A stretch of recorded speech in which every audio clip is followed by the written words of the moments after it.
Hello everyone, আসসালামু আলাইকুম।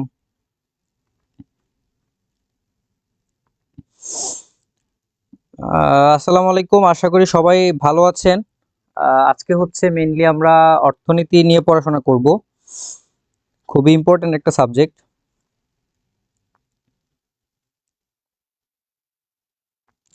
আপনারা সবাই আমাকে একটু ইনশিওর করেন যে আপনারা সবাই শুনতে পাচ্ছেন, দেখতে পাচ্ছেন কিনা আমাকে ফুললি।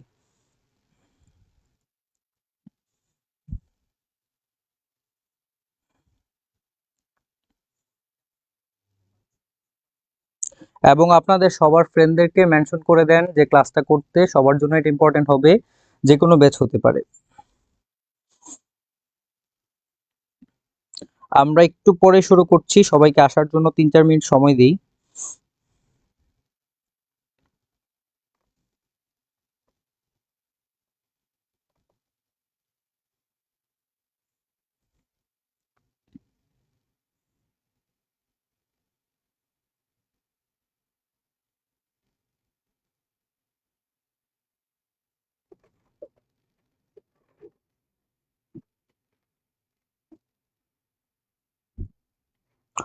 ওকে, সবাই আমাকে একটু কাইন্ডলি জানান আপনারা শুনতে দেখতে পাচ্ছেন কিনা আমাকে ক্লিয়ারলি।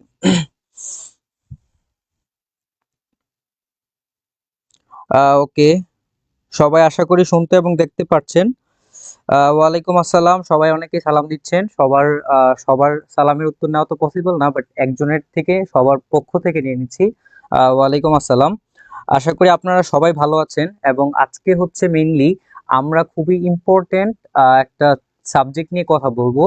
সেটা হচ্ছে ইকোনমিক্স, এবং ইকোনমিক্সের ফার্স্ট পেপারের প্রথম চ্যাপ্টার নিয়ে আমরা আজকে কথা বলবো, এবং ধারাবাহিকভাবে আমরা প্রত্যেক উইকে একটা একটা করে অধ্যায় নিয়ে আলোচনা করব। এবং লাস্ট অফ অল আপনারা যারা টেস্ট পরীক্ষা দিচ্ছেন অথবা যারা এইচএসসি তে আছেন, তো সবার জন্য হচ্ছে এটা খুবই হেল্পফুল হবে আশা করি। ওকে, সো আমরা হচ্ছে একটু পড়াশোনা শুরু করি। আশা করি সবাই যারা যারা আসার চলে আসছেন এবং যারা যারা আসবেন সবাই আসবেন ইনশাল্লাহ। সবাইকে হচ্ছে আপনারা একটু মেনশন করে দেন। তো আমরা প্রথমেই হচ্ছে অর্থনীতির যে প্রথম পত্রের যে প্রথম অধ্যায়, সেই চ্যাপ্টার নিয়ে হচ্ছে আমরা আলোচনা করব। সেই চ্যাপ্টারে মূলত হচ্ছে চ্যাপ্টার হচ্ছে মৌলিক অর্থনৈতিক সমস্যা এবং এর সমাধান। এবং মৌলিক অর্থনৈতিক সমস্যা এবং এর সমাধান আমাদের জানতে গেলে প্রথমে কিছু টার্ম সম্পর্কে আমাদের একটু ভালো করে আইডিয়া নেওয়া দরকার। এবং সেগুলো যদি আমরা বলি, প্রথমে হচ্ছে অভাব সম্পর্কে জানতে হবে। মানুষের অভাব হচ্ছে অসীম এই পৃথিবীতে। আপনাকে যদি আমি প্রশ্ন করি যে আপনার এখন কি অভাব, অর্থাৎ আমাদের যা কিছু আছে এটা থেকে সবসময় আমাদের অভাব একটু বৃদ্ধি পেতে থাকে অথবা এটা বেশি থাকে। ধরেন আপনার কাছে একটা কলম আছে, একটা নর্মাল কলম, আপনি একটা ভালো কলম চাবেন। আপনার কাছে নর্মাল একটা বোর্ড আছে, আপনি একটা স্মার্ট বোর্ড চাবেন। আপনার কাছে নর্মাল একটা জুতা আছে, আপনি একটা নাইকির জুতা চাবেন। তো এইভাবে আমাদের হচ্ছে ইচ্ছাগুলা কি কি হইতে থাকে, আমাদের যে সম্পদ আছে সেটার থেকে বাড়তে থাকে। এবং ওইখানেই হচ্ছে মেনলি আমাদের যে ইকোনমিক্সের যে জিনিসপাতি সেটা হচ্ছে চলে আসে। সো আশা করি আপনারা এই ক্লাসটার মাধ্যমে ইকোনমিক্সের প্রথম চ্যাপ্টার সম্পর্কে খুব ভালো একটা আইডিয়া পাবেন এবং যে কোনো এমসিকিউ সিকিউ সলভ করতে পারবেন, যেভাবেই হচ্ছে প্রশ্ন আসুক না কেন। সো আমরা খুব দ্রুত এখানে শুরু করি। প্রথমে আমরা যে জিনিসটা দেখব সেটা হচ্ছে দুষ্প্রাপ্যতা এবং হচ্ছে নির্বাচন। প্রথমে যদি আমরা দেখি দুষ্প্রাপ্যতা কি, দুষ্প্রাপ্যতার ইংলিশ শব্দ হচ্ছে, সবাই আমাকে একটু, আমরা ইয়াটা একটু বাড়াইনি, সরি। ওকে, দুষ্প্রাপ্যতার ইংলিশ হচ্ছে স্কারসিটি। ওকে, দুষ্প্রাপ্যতার ইংলিশ হচ্ছে কি ভাইয়া? স্কারসিটি। এবং এই দুষ্প্রাপ্যতা বলতে আসলে কি বোঝায়? দুষ্প্রাপ্যতা বলতে যদি আমি সহজ ভাষায় বলি, আমাদের যেই সম্পদ আছে এবং আমাদের যে অভাব আছে এবং আমাদের যে ইচ্ছা ইচ্ছা অনুযায়ী আমরা সব সম্পদ দিয়ে সেটাকে হচ্ছে ফুলফিল করতে পারি না, সেটাইকেই মেনলি হচ্ছে দুষ্প্রাপ্যতা বোঝায়। অর্থাৎ আমাদের অভাবের তুলনায় আমাদের সম্পদ হচ্ছে সীমিত। তো এই জিনিসটা যদি আমি হচ্ছে ইয়ার দিকে যাই, যেখানে লেখা আছে যে স্কারসিটি বা দুষ্প্রাপ্যতা বলতে বোঝায় মানব জীবনের অসীম সমস্যা বা অভাব পূরণের জন্য সম্পদ সীমিত ও অপ্রচুর, অর্থাৎ দুষ্প্রাপ্য। অর্থাৎ আমরা যে জিনিসটা বুঝতে পেরেছি, আমাদের যে অভাব, আপনাকে যদি আমি বলি যে আপনার কাছে হচ্ছে একটা গাড়ি আছে, যার গাড়ি আছে ও চাবে হচ্ছে একটা প্রাইভেট জেট নেওয়ার জন্য, যার একটা বাসা নাই ও চায় হচ্ছে একটা বাসা নেওয়ার জন্য। অর্থাৎ যে পথ শিশু, সে হচ্ছে সবসময় চিন্তা করে যে সে যদি হচ্ছে একটা তার বাসা থাকতো, তো সে যদি স্কুলে যেতে পারতো তাহলে তার লাইফটা কতই সুন্দর হতো। তো আমাদের যেইটা আছে এর থেকে বেশি আমরা সবসময় হচ্ছে এক্সপেক্ট করি, এবং আমাদের যে অভাব, সেই অভাবের তুলনায় আমাদের যে সম্পদ সেটা হচ্ছে সীমিত, এবং সেটাকেই মেইনলি হচ্ছে এখানে বোঝানো হয়েছে স্কারসিটি হিসেবে। সো আমরা হচ্ছে এখন নেক্সট যে টপিক সেটা দেখবো, অর্থাৎ দ্রব্য। ইকোনমিক্স পড়তে গেলে আপনাকে দ্রব্য, পণ্য, এই জিনিসগুলো সম্পর্কে একটু ক্লিয়ার আইডিয়া থাকতে হবে। প্রথমেই যদি আমরা হচ্ছে দ্রব্য অথবা দ্রব্যের ইংলিশ বলা হয় গুডস। সো গুড মানে হচ্ছে ভালো, আর গুডস মানে হচ্ছে দ্রব্য। সেম ওয়েতে আমরা আরেকটা জিনিস আপনাকে শিখাই দিতে পারি যে ওয়ার্ক। আমরা নর্মালি জানি ওয়ার্ক মানে হচ্ছে কাজ, এবং যখন ওয়ার্কের সাথে হচ্ছে একটা এস যুক্ত হবে, ওয়ার্ক, সেটা হয়ে যাবে হচ্ছে সাহিত্যকর্ম। কি হয়ে যাবে? সেটা হয়ে যাবে সাহিত্যকর্ম। The same thing like that, যে গুড মানে হচ্ছে ভালো, এবং যখন আমরা গুডস, গুডের সাথে এস যুক্ত করব সেটা হয়ে যাবে গুডস, অর্থাৎ দ্রব্য। আচ্ছা, আমরা সেদিকে না যাই, আমরা হচ্ছে ইকোনমিক্সেই থাকি।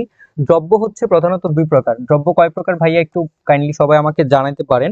দ্রব্য হচ্ছে দুই প্রকার, একটা হচ্ছে অর্থনৈতিক দ্রব্য, আরেকটা হচ্ছে মুক্ত দ্রব্য। ঠিক আছে, একটা হচ্ছে ইকোনমিক গুডস, আরেকটা হচ্ছে ফ্রি গুডস। অর্থাৎ অর্থনৈতিক দ্রব্য যেটাকে হচ্ছে আমরা বিভিন্ন জিনিসের মাধ্যমে উৎপাদন করি অথবা আমরা পেয়ে থাকি, এবং আমাদের যে মুক্ত দ্রব্য আসে সেই জিনিসটা মেইনলি বোঝায় হচ্ছে যেই দ্রব্য আমরা হচ্ছে প্রকৃতি থেকে খুব সহজেই পেতে পারি। যেমন আমি যদি একটা উদাহরণ দিয়ে বলতে পারি, আপনাদের সবাই বইয়ে দেখতে পারবেন, সেটা হচ্ছে আহ বাতাস। অর্থাৎ আপনি যে বেঁচে আছেন, আপনি অক্সিজেন নিচ্ছেন, বাতাস গ্রহণ করছেন এবং কার্বন ডাই অক্সাইড ছেড়ে দিচ্ছেন।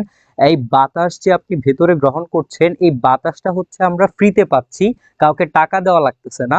তো এটা হচ্ছে আমাদের মুক্ত দ্রব্য, যেটাকে বলা হচ্ছে ফ্রি গুডস। ওকে, তো আমরা হচ্ছে এটাকে হচ্ছে একটু সংজ্ঞার মাধ্যমে দেখতে পারি। স্বল্প সম্পদ হতে যে স্বল্প দ্রব্য প্রস্তুত করা হয়, আপনারা ওয়ার্ডগুলো একটু সুন্দর করে দেখবেন। স্বল্প মানে হচ্ছে কম, অর্থাৎ স্বল্প সম্পদ থেকে যে স্বল্প দ্রব্য প্রস্তুত করা হয় তাকে অর্থনৈতিক দ্রব্য বলে। অর্থাৎ আমরা কি বললাম, স্বল্প সম্পদ থেকে যে স্বল্প দ্রব্য প্রস্তুত করা হয় তাকে হচ্ছে অর্থনৈতিক দ্রব্য বলে, এবং চাহিদার তুলনায় এরূপ দ্রব্যের যোগান হচ্ছে স্বল্প। এখানে হচ্ছে যোগান হবে, তো চাহিদার তুলনায় এরূপ দ্রব্যের যোগান হচ্ছে স্বল্প। যেমন আমি যদি আপনাকে বলি যে গোল্ড মানে স্বর্ণ, ঠিক আছে, যদি আপনাকে আমি বলি যে স্বর্ণ অথবা সোনা, তো এই স্বর্ণ হচ্ছে আমাদের চাহিদা অনুযায়ী, প্রত্যেকেই কিন্তু হিউজ পরিমাণে স্বর্ণ চাইলেই রাখতে পারে না।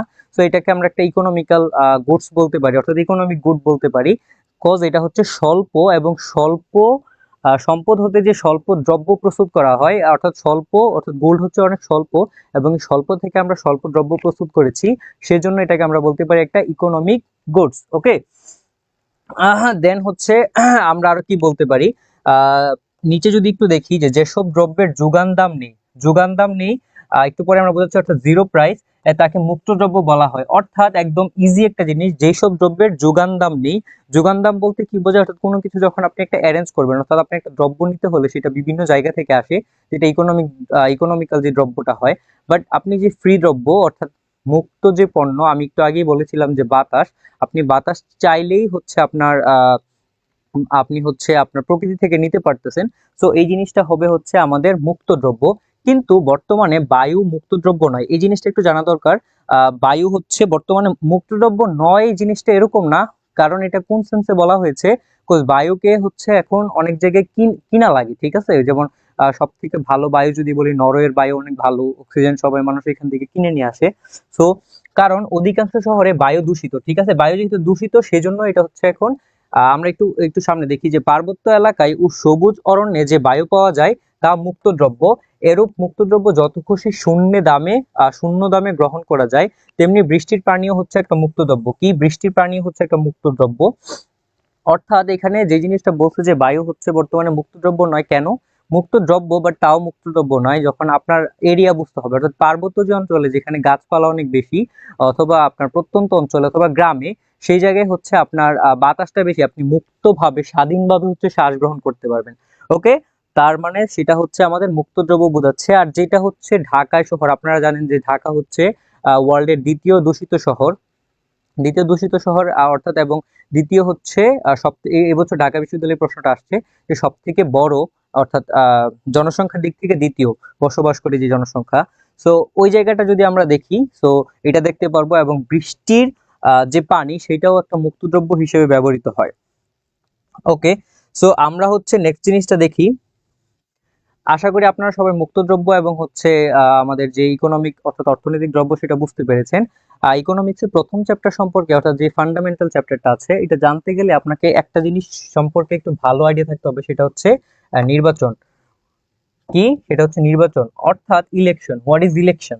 ওকে, অথবা সিলেকশন আপনি বলতে পারেন, অথবা চয়েস বলতে পারেন আপনি। যেমন মানুষের জীবনে অভাব যেমন অফুরন্ত, তেমনি সম্পদ সীমিত। একটু আগে আমরা দেখেছি সেটাকে দুষ্প্রাপ্যতা বলে, এবং এই অফুরন্ত অভাবের মধ্যে সব অভাব সমান গুরুত্বপূর্ণ নয়। তাই অভাবের গুরুত্ব এবং সম্পদের বিকল্প বা দক্ষ ব্যবহারও নির্ধারণ করতে হবে।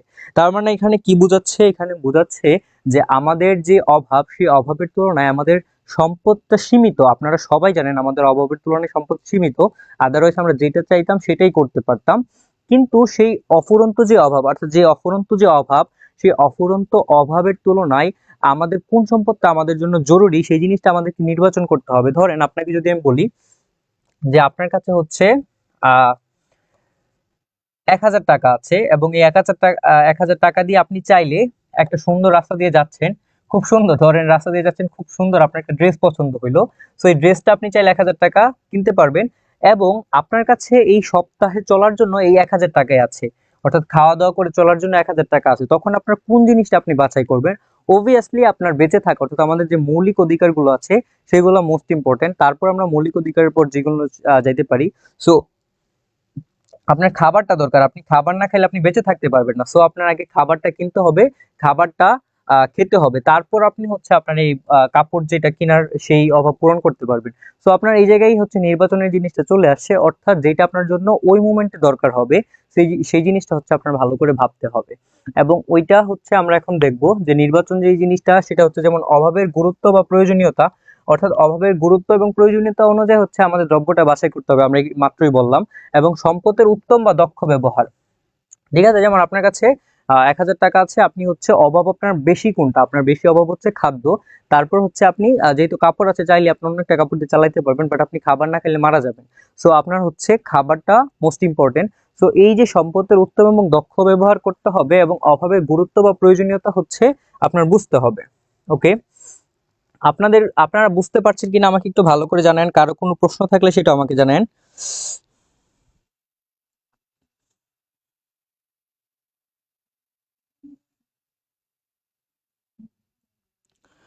ওকে, কে কে কোন জেলা থেকে ক্লাস করতেছেন সেটাও জানেন, সবার ফ্রেন্ডদেরকে একটু মেনশন করে দিয়েন।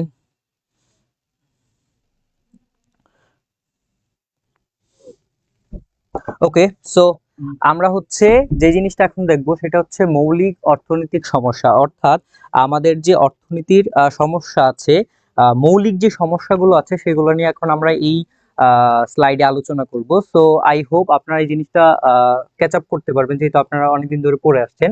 মৌলিক অর্থনৈতিক সমস্যা বলতে কি বোঝায়? অর্থনীতিবিদ P.A. স্যামুয়েলসন, আপনারা জানেন একজন বিখ্যাত অর্থনীতিবিদ, কে নাম কি? P.A. স্যামুয়েলসন। আপনারা অর্থনীতি পড়তে গেলে ওনার নামটা খুব ভালো করে পড়তে হবে। P.A. স্যামুয়েলসনের মতে প্রত্যেক অর্থনৈতিক সমাজের মৌলিক সমস্যা বা কেন্দ্রীয় সমস্যা হলো তিনটি, অর্থাৎ আমাদের যে P.A. স্যামুয়েলসন উনি হচ্ছে মিডিয়া আমাদেরকে তিনটি মৌলিক অর্থনৈতিক সমস্যা দিয়েছেন। কয়টি অর্থনৈতিক সমস্যা দিয়েছেন ভাইয়া? আমাদেরকে মৌলিক তিনটি অর্থনৈতিক সমস্যা দিয়েছেন। তার ভিতর প্রথমে যেটা, এখানে সবগুলোতে একটা কোশ্চেন মার্ক হবে, we can give a question mark, okay? So প্রথমে ওখানে আমাদের যেটা হবে কি এবং কতটুকু উৎপাদন করতে হবে, ঠিক আছে?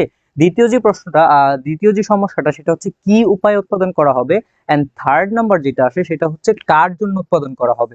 ওকে, তার মানে কি এবং কতটুকু উৎপাদন করা হবে, কি উপায় উৎপাদন করা হবে, কার জন্য উৎপাদন করা হবে, ঠিক আছে? এই যে মৌলিক তিনটা অর্থনৈতিক সমস্যা, এই তিনটা অর্থনৈতিক সমস্যা আমরা মিট আপ করতে পারলে অথবা সলভ করতে পারলেই আশা করা যায় আমরা অনেকটা অর্থনৈতিক সমস্যা সলভ করতে পারবো। বাট এগুলো সলভ করা অনেক বেশি আহ জটিল। ওকে, সো আমরা হচ্ছে একটু আগাই ভাইয়া। সো আশা করি আমাদের সাথে আপনারা হচ্ছে কি বলে সাথে থাকবেন, এবং ক্লাসটা যদি এনজয় করেন অথবা মনে হয় যে ক্লাসটা আপনার জন্য ইম্পর্টেন্ট, আপনারা হচ্ছে শেয়ার করে দিতে পারেন যার যার ফিড থেকে, এবং আমি তাদেরকে সবাইকে ক্লাসের পিডিএফটা দিয়ে দিব। ওকে, উৎপাদন সম্ভাবনা রেখা, এই যে আমাদের উৎপাদন সম্ভাবনা রেখা, এটা হচ্ছে মোস্ট ইম্পর্টেন্ট একটা থিং। ওকে, আমরা হচ্ছে এর আগে যে তিনটা জিনিস দেখেছি সেটা উৎপাদন সম্ভাবনা রেখা দিয়ে আমরা একটু জাজ করার চেষ্টা করব। উৎপাদন সম্ভাবনা রেখা হলো এমন একটি রেখা যে রেখার বিভিন্ন বিন্দুতে নির্দিষ্ট পরিমাণ সম্পদ ও চলতি প্রযুক্তি সাপেক্ষে দুটি উৎপন্ন দ্রব্যের সম্ভাব্য বিভিন্ন সংমিশ্রণ নির্দেশ করে। কি নির্দেশ করে একটু বলেন তো আমাকে? উৎপাদন সম্ভাবনা রেখা হলো এমন একটি রেখা যে রেখার বিভিন্ন বিন্দুতে নির্দিষ্ট পরিমাণ সম্পদ ও চলতি প্রযুক্তি সাপেক্ষে দুটি উৎপন্ন দ্রব্যের সম্ভাব্য বিভিন্ন সংমিশ্রণ নির্দেশ করে। আমরা একটা চিত্র দেখলে আশা করি সেটা আপনারা বুঝতে পারবেন, তারপর হচ্ছে এই জিনিসটা ভালো করে আপনার মাথায় ক্যাচ হবে। প্রথমে আমরা যেটা দেখবো যে এখানে বলছে এটাকে বলা হয় হচ্ছে সূচি, ঠিক আছে? আপনারা আশা করি সবাই ইতিমধ্যে জানেন। তো এটা হচ্ছে সূচি। তো সূচি হচ্ছে আপনি অর্থনীতি করতে গেলে এই জিনিসটা কাজে লাগবে। তো আপনার ধরেন আপনাকে আমি বললাম যে একটা দ্রব্য এক্স, এটা আপনি ধরতে পারেন যে আপনার ধান, এবং ওয়াই দ্রব্য একটা ধরতে পারেন গম, অথবা আপনার যেটা ইচ্ছা সেটা ধরতে পারেন। অর্থাৎ আমরা দেখলাম যে উৎপাদন সম্ভাবনা রেখা অর্থাৎ পিপিসি অর্থাৎ প্রোডাকশন পসিবিলিটি কার্ভ, এই জিনিসটা হচ্ছে মেইনলি দুইটা দ্রব্যের সংমিশ্রণকে বোঝায়। এটার পার্থক্য বোঝাতে পারে, কার জন্য উৎপাদন করতে হবে, কি উৎপাদন করতে হবে, কতটুকু উৎপাদন করতে হবে, কতটুকু উৎপাদন করলে আমাদের সমাজের জন্য ভালো হবে, কতটুকু উৎপাদন করলে পূর্ণ নিয়োগ হবে, অপূর্ণ নিয়োগ হবে। এই জিনিসগুলো থেকে সিকিউতে হিউজ পরিমাণে প্রশ্ন আসে। তো আপনারা জিনিসগুলো খুব ভালো করে একটু দেখার চেষ্টা করবেন। ওকে, আশা করি আমরা হচ্ছে এই জিনিসটা বুঝতে পারবো। প্রথমে যদি আমরা দেখি যে একজন মানুষের কাছে এক্স দ্রব্য যদি উনি হচ্ছে উৎপাদন করতে চায়, যদি এক্স দ্রব্য ওনার 0 থাকে, উনি উৎপাদন করতে পারে 150, ঠিক আছে, 150 একক। এবং উনি যদি সাপোজ আমরা যদি এটাকে ধান আর গম ধরি, তাহলে আপনারা জিনিসটা হচ্ছে ভালোভাবে ক্যাচ করতে পারবেন, যেহেতু অনেকের বইয়ে ধান গম দেওয়া আছে। ধান আর গম যদি ধরি, আপনি যদি অর্থাৎ টোটাল আপনি হচ্ছে 150 মন উৎপাদন করতে পারবেন। আপনি যদি 0 মন ধান উৎপাদন করেন তাহলে আপনি 50 মন গম উৎপাদন করতে পারবেন। আপনি যদি 50 মন গম উৎপাদন করেন তাহলে হচ্ছে আপনি 140 মন আর ধান উৎপাদন করেন তাহলে 140 মন গম উৎপাদন করতে পারবেন। আপনি যদি 100 মন ধান উৎপাদন করেন তাহলে 100 মন গম উৎপাদন করতে পারবেন।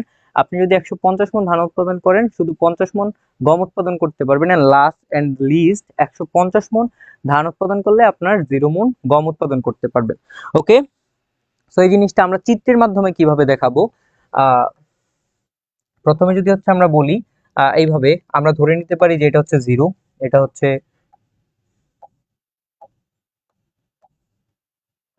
ওকে 20, 40, 60, 80, 100 and 120, and এখানে যদি আমরা দিই 140। ওকে, তো এই পাশেও সেম থিং।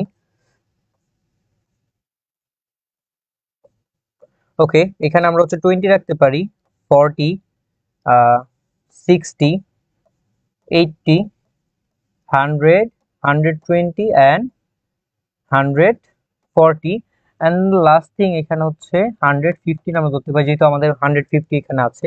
সো 116 এখানে ধরলাম। সো আপনারা একটু আমাকে কমেন্ট করেন যে এখানে কোথায় কোথায় কি লাগাতে পারে।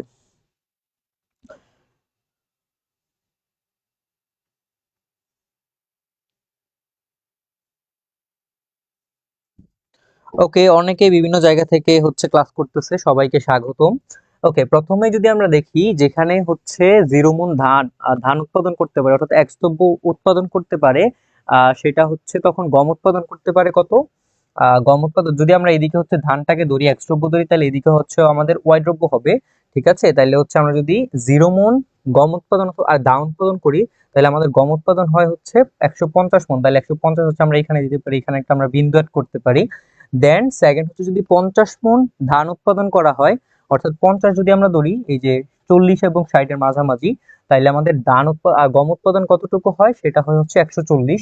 তো আমরা এটাকে সোজা এইভাবে নিতে পারি, নিয়ে হচ্ছে এই যে 140 এর এখানে আমরা যোগ করতে পারি। জিনিসটা একটু বাঁকা হচ্ছে, সরি ফর দ্যাট। ওকে, এখানে আমরা অ্যাড করতে পারি। তারপর আমরা যেটা দেখবো যে 100 মন ধান উৎপাদন করলে 100 মন আমরা গম উৎপাদন করতে পারি। 100 মিনস এখানে, ওকে, সো সেম থিং 100 মান হচ্ছে এখানে। সো আমরা এটাকে হচ্ছে সরি, আমরা হচ্ছে এটাকে এখানে মিট আপ করতে পারি। ওকে, সো এই যে এই জায়গা। তারপর আমরা যে জিনিসটা দেখবো, তারপর হচ্ছে যদি 140 হয় তখন সেটা 50 হয়, 140 যদি হয় তখন সেটা হয় 50, তার মানে এই দুইটার মাঝামাঝি। সো এটা হচ্ছে এই জায়গায় আসবে, এবং দ্য লাস্টিং 150 যদি হয় দ্যাটস মিন এখানে হবে, যেহেতু এখানে 0। সো আমরা হচ্ছে সবগুলাকে যখন যুক্ত করে দিব এইভাবে, আপনারা হচ্ছে আর একটু সুন্দর করে করবেন। তখন একটা হচ্ছে প্রোডাকশন পসিবিলিটি কার্ভ হয়ে যাবে। That's mean it's called PPC. What is the full meaning of PPC? The full meaning of PPC is production possibility curve. Okay, so আমরা হচ্ছে এই তিনটা জিনিস দেখলাম, এবং আশা করি আপনারা এখানে আমরা প্রোডাকশন উৎপাদন সম্ভাবনা রেখার সংজ্ঞা কি জেনেছি। উৎপাদন সম্ভাবনা রেখার সংজ্ঞা হচ্ছে আমাদের যে দুইটা দ্রব্যের বিভিন্ন সংমিশ্রণ সেখানে মিক্স করা থাকবে, এবং সেটা দিয়ে সেটার বিভিন্ন মিনিং বোঝাবে। তো এখানে আমরা দেখেছি যে ধান এবং গম আমরা কল্পনা করেছি, এবং গমের দুইটা সংমিশ্রণ অর্থাৎ এদের উৎপাদন এবং এদের যে ব্যবহার সেটা সম্পর্কে আমরা এখানে দেখতে পেয়েছি, এবং এইটাকে বলা হয় হচ্ছে উৎপাদন সম্ভাবনা রেখা। এবং আপনাদের উৎপাদন সম্ভাবনা রেখা থেকে সিকিউতে কিভাবে প্রশ্ন আসতে পারে সেই জিনিসটা আমরা এখন একটু দেখব। ঠিক আছে?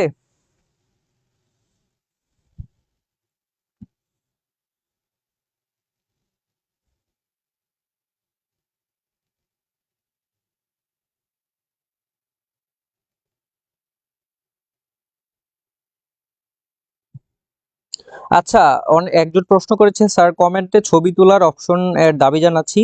ও হচ্ছে দেখাতে চাচ্ছে যে তার ইয়ে হয়েছে কিনা, তার চিত্র। সো তার চিত্র আমাদের হচ্ছে একটা হোয়াটসঅ্যাপ গ্রুপ আছে, আপনি সেখানে হচ্ছে অ্যাড হয়ে যেতে পারেন। আমরা হচ্ছে উপরেই ক্যাপশনে লিংক দিয়ে দিয়েছি, এবং সেখানে আপনারা সব আপডেট ডিটেলস পাবেন, এবং যে কোনো সমস্যা আমাদের সাথে কনসাল্ট করতে পারেন।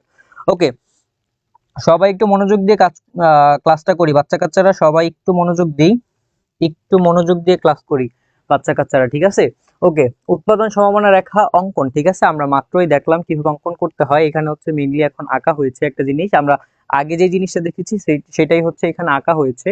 দেখো উৎপাদন সম্ভাবনা রেখা তোমরা কিভাবে আঁকতে পারো। তোমাদেরকে একটা জিনিস শিখাবো এখন, যে উৎপাদন সম্ভাবনা রেখার অথবা বিভিন্ন চিত্রের কিভাবে বর্ণনা দিতে হয়। এটা ইকোনমিক্সের সব জায়গায় কাজে লাগবে। এই জিনিসটা সবাই একটু জেনে রাখা দরকার, ঠিক আছে? তোমাদের একটা জিনিস দেখাচ্ছি, সবাই একটু জেনে রাখো কিভাবে হচ্ছে এটার তোমরা ব্যাখ্যা দিবে।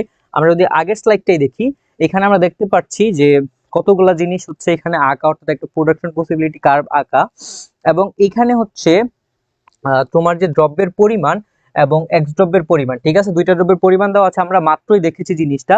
এবং ওইখানে তোমরা কিভাবে সেটাকে হচ্ছে কি বলে সেটাকে হচ্ছে বর্ণনা দিবে, সেই বর্ণনাটা হবে হচ্ছে তোমার প্রথমেই যে আমরা এক্স এবং ওয়াই দুটি দ্রব্য নেই নিচে, অর্থাৎ ভূমিকক্ষে এক্স ধরি এবং লম্ব কক্ষে হচ্ছে ওয়াই ধরে।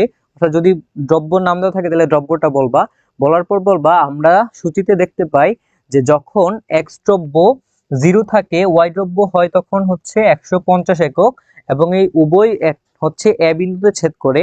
সেম ভাবে এক্স দ্রব্য যখন 50 হয় ওয়াই দ্রব্য হয় হচ্ছে 140, এবং এই দুটা হচ্ছে বি বিন্দুতে ছেদ করে। এবং এক্স দ্রব্য যখন 100 হয় ওয়াই দ্রব্য সেম ওয়েতে 100 হয় এবং বিটা ছেদ করে হচ্ছে সি বিন্দুতে। এবং এক্স দ্রব্য যখন 140 হয় ওয়াই দ্রব্য তখন হয় হচ্ছে 50, এবং এইটা ছেদ করে হচ্ছে ডি বিন্দুতে। And the last and the least thing, not the least thing, যে এক্স দ্রব্য যখন 0 হয়, ওয়াই দ্রব্য যখন 0 হয় এক্স দ্রব্য হচ্ছে তখন হয় 150। দ্যাটস মিন এটা ছেদ করে ই বিন্দুতে, এবং আমরা এই পর্যায়ে A B C D E যোগ করি, এবং এটি হচ্ছে একটি প্রোডাকশন পসিবিলিটি কার্ভ। যে কোনো চিত্র তোমরা এইভাবে হচ্ছে যেটা যেটা লিখেছো সেটা জাস্ট হচ্ছে এইখানে হচ্ছে তোমরা কি বলে বর্ণনা করে দিবা। That's it. ওকে, সো আশা করি তোমরা বুঝতে পেরেছো। কারো কোনো প্রশ্ন থাকলে আমাকে করতে পারো, কারো কোনো প্রশ্ন থাকলে আমাকে করতে পারো। এনিওয়ান, কারো কোনো প্রশ্ন থাকলে আমাকে করতে পারো। বাচ্চারা বেশি দুষ্ট হয়ে গেছে ভাই।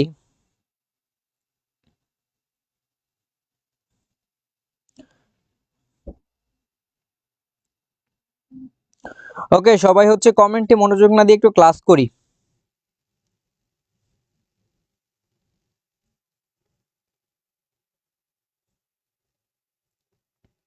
আরে কাউকেই ভুলি নাই, সবাই হচ্ছে আশা করি খুব ভালো করবা। সবাই হচ্ছে ক্লাস করো, ক্লাস করো, ক্লাস করো, সবাই হচ্ছে মনোযোগ দিয়ে ক্লাস করো। সবার এতটুকু পর্যন্ত ক্লিয়ার কিনা আমাকে একটু জানাও, দেন হচ্ছে আমরা নেক্সটে যাই। সো উৎপাদন আমরা যেটা আলোচনা করতেছিলাম উৎপাদন সম্ভাবনা রেখা, এই উৎপাদন সম্ভাবনা রেখায় যেই জায়গা থেকে তোমার সিকিউ আসে, ভাইয়া বলো তো কি আসে, এই বাচ্চা কাচ্চারা বলো একটু কি আসে, সিকিউ যে আসে সেই জায়গার কোথা থেকে আসে, ঠিক আছে? এই জায়গাগুলো আমাদের একটু ভালো করে জানতে হবে। ওকে, আশা করি সবাই হচ্ছে এই জায়গাটা একটু মনোযোগ দিবা, এবং এই জায়গাগুলো মনোযোগ দিলে তোমার সিকিউতে মার্ক একদম এনশিওর হওয়ার পসিবিলিটি সব থেকে বেশি। এবং আজকে আমার ক্লাসে জাস্ট হচ্ছে একটু মনোযোগ দিয়ে নোটটা করো, এবং পিডিএফটা আমরা দিয়ে দিব। তো আস্তে আস্তে তোমরা জিনিসগুলো ইজিতে বুঝে যাবে, এবং এখান থেকে সিকিউ মাস্ট আসবে। এই জায়গা থেকে কত বোর্ডে সিকিউ আসছে, তো এই জায়গাটা তোমার বোঝা খুবই খুবই খুবই খুবই ইম্পর্টেন্ট। ওকে, ওকে, অনেকেই বলছে clear sir, Sharmin Akter clear sir, Farzana Islam clear. Okay, so আমরা হচ্ছে এখন সিকিউ দেখি। ওকে, সো আমরা হচ্ছে সিকিউটা দেখবো। সিকিউ হচ্ছে যে অর্থাৎ সিকিউ মেইন হচ্ছে সিকিউ যেভাবে আসতে পারে। আমরা হচ্ছে একটা সিকিউ দেখলে জিনিসটা হচ্ছে ভালো করে তোমরা বুঝতে পারবে না, বাট আমি এখন যেটা দেখাই দিব এইভাবে তোমাদের বোর্ড প্রশ্নগুলোতে সবগুলোতে সিকিউ আসে, এবং নেক্সটটা আসলে এইভাবেই আসবে, ঠিক আছে? সো এই জিনিসগুলো একটু ভালো করে খেয়াল রাখো। প্রথমে আমাদের যে প্রোডাকশন পসিবিলিটি কার্ভ অর্থাৎ উৎপাদন সম্ভাবনা রেখা, এই জায়গাটা কিন্তু তোমাকে অনেক সময় প্রশ্ন করে যে এই মানটা পরিবর্তন করে দেয়, এবং পরিবর্তন করে দিয়ে বলে যে 30-এর জায়গায় যদি 20 হতো, তখন সেটা সমাজের উপর কি পরিমাণে ইফেক্ট পড়তো অথবা এফেক্ট করতো, এবং 30-এর পরিমাণে যদি জায়গায় যদি 40 হতো, তখন সমাজে কি পরিমাণে এফেক্ট করতো। তো এই জিনিসগুলো কিভাবে তোমরা হ্যান্ডেল করবা। আমরা প্রথমে দেখেছি যে প্রোডাকশন পসিবিলিটি কার্ভের যে কয়েকটা জিনিস থাকে। প্রথমে হচ্ছে আমরা দেখবো যে অর্জনযোগ্য কিন্তু সম্পদ, অনিয়োজিত তথা বেকারত্ব। ঠিক আছে, বেকারত্ব কিভাবে হয়? বেকারত্ব হয় হচ্ছে মেইনলি আমাদের, অর্থাৎ আমরা যে উৎপাদন অর্থাৎ প্রোডাকশন পসিবিলিটি কার্ভ রেখাটা দেখেছি, সেইটা হচ্ছে এইভাবে আসে। অর্থাৎ এইটা হচ্ছে আমাদের আদর্শ একটা প্রোডাকশন পসিবিলিটি কার্ভ। এইভাবে হইলে সম্পদের পূর্ণ নিয়োগ হয়েছে, এবং এইভাবে না হয়ে যদি হচ্ছে এই রেখার ভিতর কোনো একটা বিন্দুতে অর্থাৎ তোমার মান কমিয়ে দেয়। অর্থাৎ ধরো, তোমাকে আমি যদি এক্সাম্পল দিয়ে বলি, ধরো আমাদের দেশে যে পরিমাণে জনবল আছে, সেই জনবলকে যদি খুব ভালোভাবে কাজে লাগানো যেত, এবং আমাদের দেশে যে রিসোর্স গুলো আছে বঙ্গোপসাগর থেকে শুরু করে সবগুলো কাজে লাগানো যেত, আমরা ইকোনমিক্যালি অনেক বেশি গ্রো করতাম। তো আমরা ওই জায়গাগুলো ফিল আপ করতেছি না, ওই জন্য হচ্ছে কি হইতেছে, আমাদের বেকারত্ব বেশি। এবং এটাকে বলা হচ্ছে অর্জনযোগ্য কিন্তু সম্পদ অনিয়োজিত তথা বেকারত্ব। অর্থাৎ তোমাকে আমি ইজিতে বোঝানোর চেষ্টা করতেছি, যদি কখনো আমাদের এই প্রোডাকশন পসিবিলিটি অর্থাৎ পিপিসি কার্ভের ভিতরে কখনো হচ্ছে বিন্দুটা চলে আসে, একটা বিন্দু, দ্যাটস মিন এটা মানে হচ্ছে বোঝায় ভাইয়া তোমার এটা হচ্ছে বেকারত্ব অথবা অর্জনযোগ্য। অর্থাৎ আমরা কি বলে অর্জনযোগ্য কিন্তু সম্পদ সীমিত, অর্থাৎ আমি চাইলেই সেটাকে এই জায়গায় উৎপাদন করতে পারতাম, বাট আমার অদক্ষতার কারণে, বেকারত্বের কারণে আর অদক্ষতার কারণে, আমাদের পারদর্শিতার কারণে আমরা এই জায়গাগুলোতে হচ্ছে উৎপাদন করতে পারছি না, এবং ফর দ্যাট আমাদের দেশে বেকারত্ব বাড়তেছে। দ্যাটস মিন আমরা এই জায়গাটাকে কি বলবো, অর্জনযোগ্য কিন্তু সীমিত সম্পদ অনিয়োজিত তথা বেকারত্ব। বেকারত্ব বলতে পারি, অদক্ষতা বলতে পারি, অথবা দক্ষতার অভাব বলতে পারি, এই জিনিসটা বলতে পারি। সো সিকিউতে এইভাবে প্রশ্ন আসে, এই জিনিসগুলো তোমরা ওইভাবে ভালো করে লিখে দিবে। আমরা পরবর্তীতে সিকিউ এবং প্রত্যেকটা উইকে আমরা সবকিছু সম্পর্কে আইডিয়া নিব ভালো করে। এবং হচ্ছে এটা হচ্ছে অর্জনযোগ্য অঞ্চল সীমানা রেখা, অর্থাৎ এটা মানেই হচ্ছে আমি বলছি আদর্শ, আদর্শ একটা পিপিসি কার্ভ। যদি কখনো কোনো সময় যদি কি হয়, আমাদের যেই ঘর আছে অর্থাৎ আদর্শ যে উৎপাদন পসিবিলিটি আর উৎপাদন সম্ভাবনা রেখার যেই তোমার উম, মানটা আছে, সেই জায়গার যদি বাহিরে গিয়ে কখনো আমাদের উৎপাদন করতে হয়, তখন সেটা হবে অর্জনযোগ্য। এটা কিভাবে হইতে পারে, বাস্তবিক উদাহরণ দেন ভাইয়া। হ্যাঁ দিচ্ছি, বাস্তবিক উদাহরণ যদি আমি বলি, ধরো তোমার কাছে আছে, একটু আগে বললাম তোমার কাছে আছে 100 টাকা, ঠিক 1000 টাকা, ঠিক আছে? তো 1000 টাকা দিয়ে ধরো তুমি হচ্ছে 100টা কলম উৎপাদন করতে পারো, ঠিক আছে? তোমার একটা কলম কোম্পানি আছে, তুমি কয়টা 100টা কলম উৎপাদন করতে পারো, একটা কলমের পিছে তোমার হচ্ছে 10 টাকা করে খরচ হয়েছে, সাপোজ আমি ধরলাম। কিন্তু তোমাকে এখন আমি বললাম যে ভাইয়া, তোমার টাকা সেমই থাকবে, 1000 টাকাই থাকবে, কিন্তু তুমি কি করবা, তুমি হচ্ছে এই 100কে 100-র জায়গায় তুমি 200 অথবা 150টা কলম উৎপাদন করবা, 150টা কলম প্রডিউস করবা। দেন কি এটা পসিবল? এটা কখনোই পসিবল না, ঠিক আছে? আমাদের সম্পদ যতটুকু আছে এর থেকে বেশি গিয়ে আমরা কখনোই উৎপাদন করতে পারবো না। তো এরকম কেস যখন আসবে, তখন সেটাকে বলা হয় হচ্ছে আমাদের অর্জনযোগ্য, অর্থাৎ আমরা চাইলেও সেটাকে অর্জন করতে পারবো না, এবং সেটাকেই হচ্ছে মেইনলি অর্জনযোগ্য বোঝাচ্ছে। এবং সম্পদ এখানে লেখা আছে, দেখো সম্পদ সম্পূর্ণ নিয়োজিত তথা পূর্ণ নিয়োগ অর্জিত হয় হয় না এখানে, যদি আমরা হচ্ছে বাইরে হয়, আর এই জায়গায় হইলে সম্পূর্ণ নিয়োগ হয়েছে। এই জায়গাটা ক্লিয়ার কিনা বলো, এই জায়গাটা তোমাদের ক্লিয়ার থাকা জরুরি, কারণ এই জায়গা থেকে অনেক প্রশ্ন আসে। আমাকে একটু জানাও এই জায়গাটা ক্লিয়ার কিনা।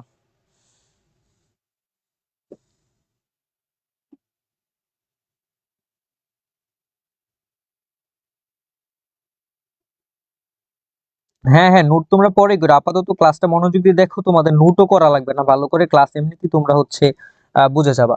ওকে, কি বলে ফারজানা ইসলাম বলেছে ক্লিয়ার, দ্যাটস গুড।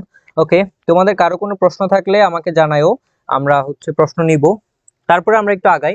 তারপরে আমরা যে জিনিসটা দেখবো সুযোগ ব্যয়। আমার ইকোনমিক্স এর সবথেকে ফেভারিট একটা টপিক হচ্ছে সুযোগ ব্যয়।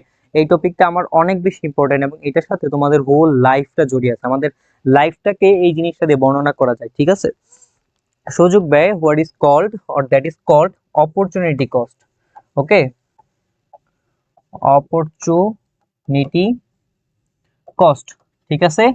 কেউ এটা সম্পর্কে জানলে আমাকে জানাইতে পারো। অপরচুনিটি কস্ট, অপরচুনিটি কস্ট মানে কি? অপরচুনিটি কস্ট বলতে বোঝায় হচ্ছে এমন একটা জিনিস, ধরো তোমার কাছে একটু আগে আমি যদি বলি, তোমাকে ধরো তোমার কাছে হচ্ছে 1000 টাকা আছে, ঠিক আছে, তোমার কাছে হচ্ছে 1000 টাকা আছে। এখন তুমি এই 1000 টাকা দিয়ে কি করবা, ঠিক আছে। অর্থাৎ তোমার কাছে এখন দুইটা অপশন আছে, আমি তোমাকে বললাম যে 1000 টাকা দিয়ে তুমি হচ্ছে চাইলে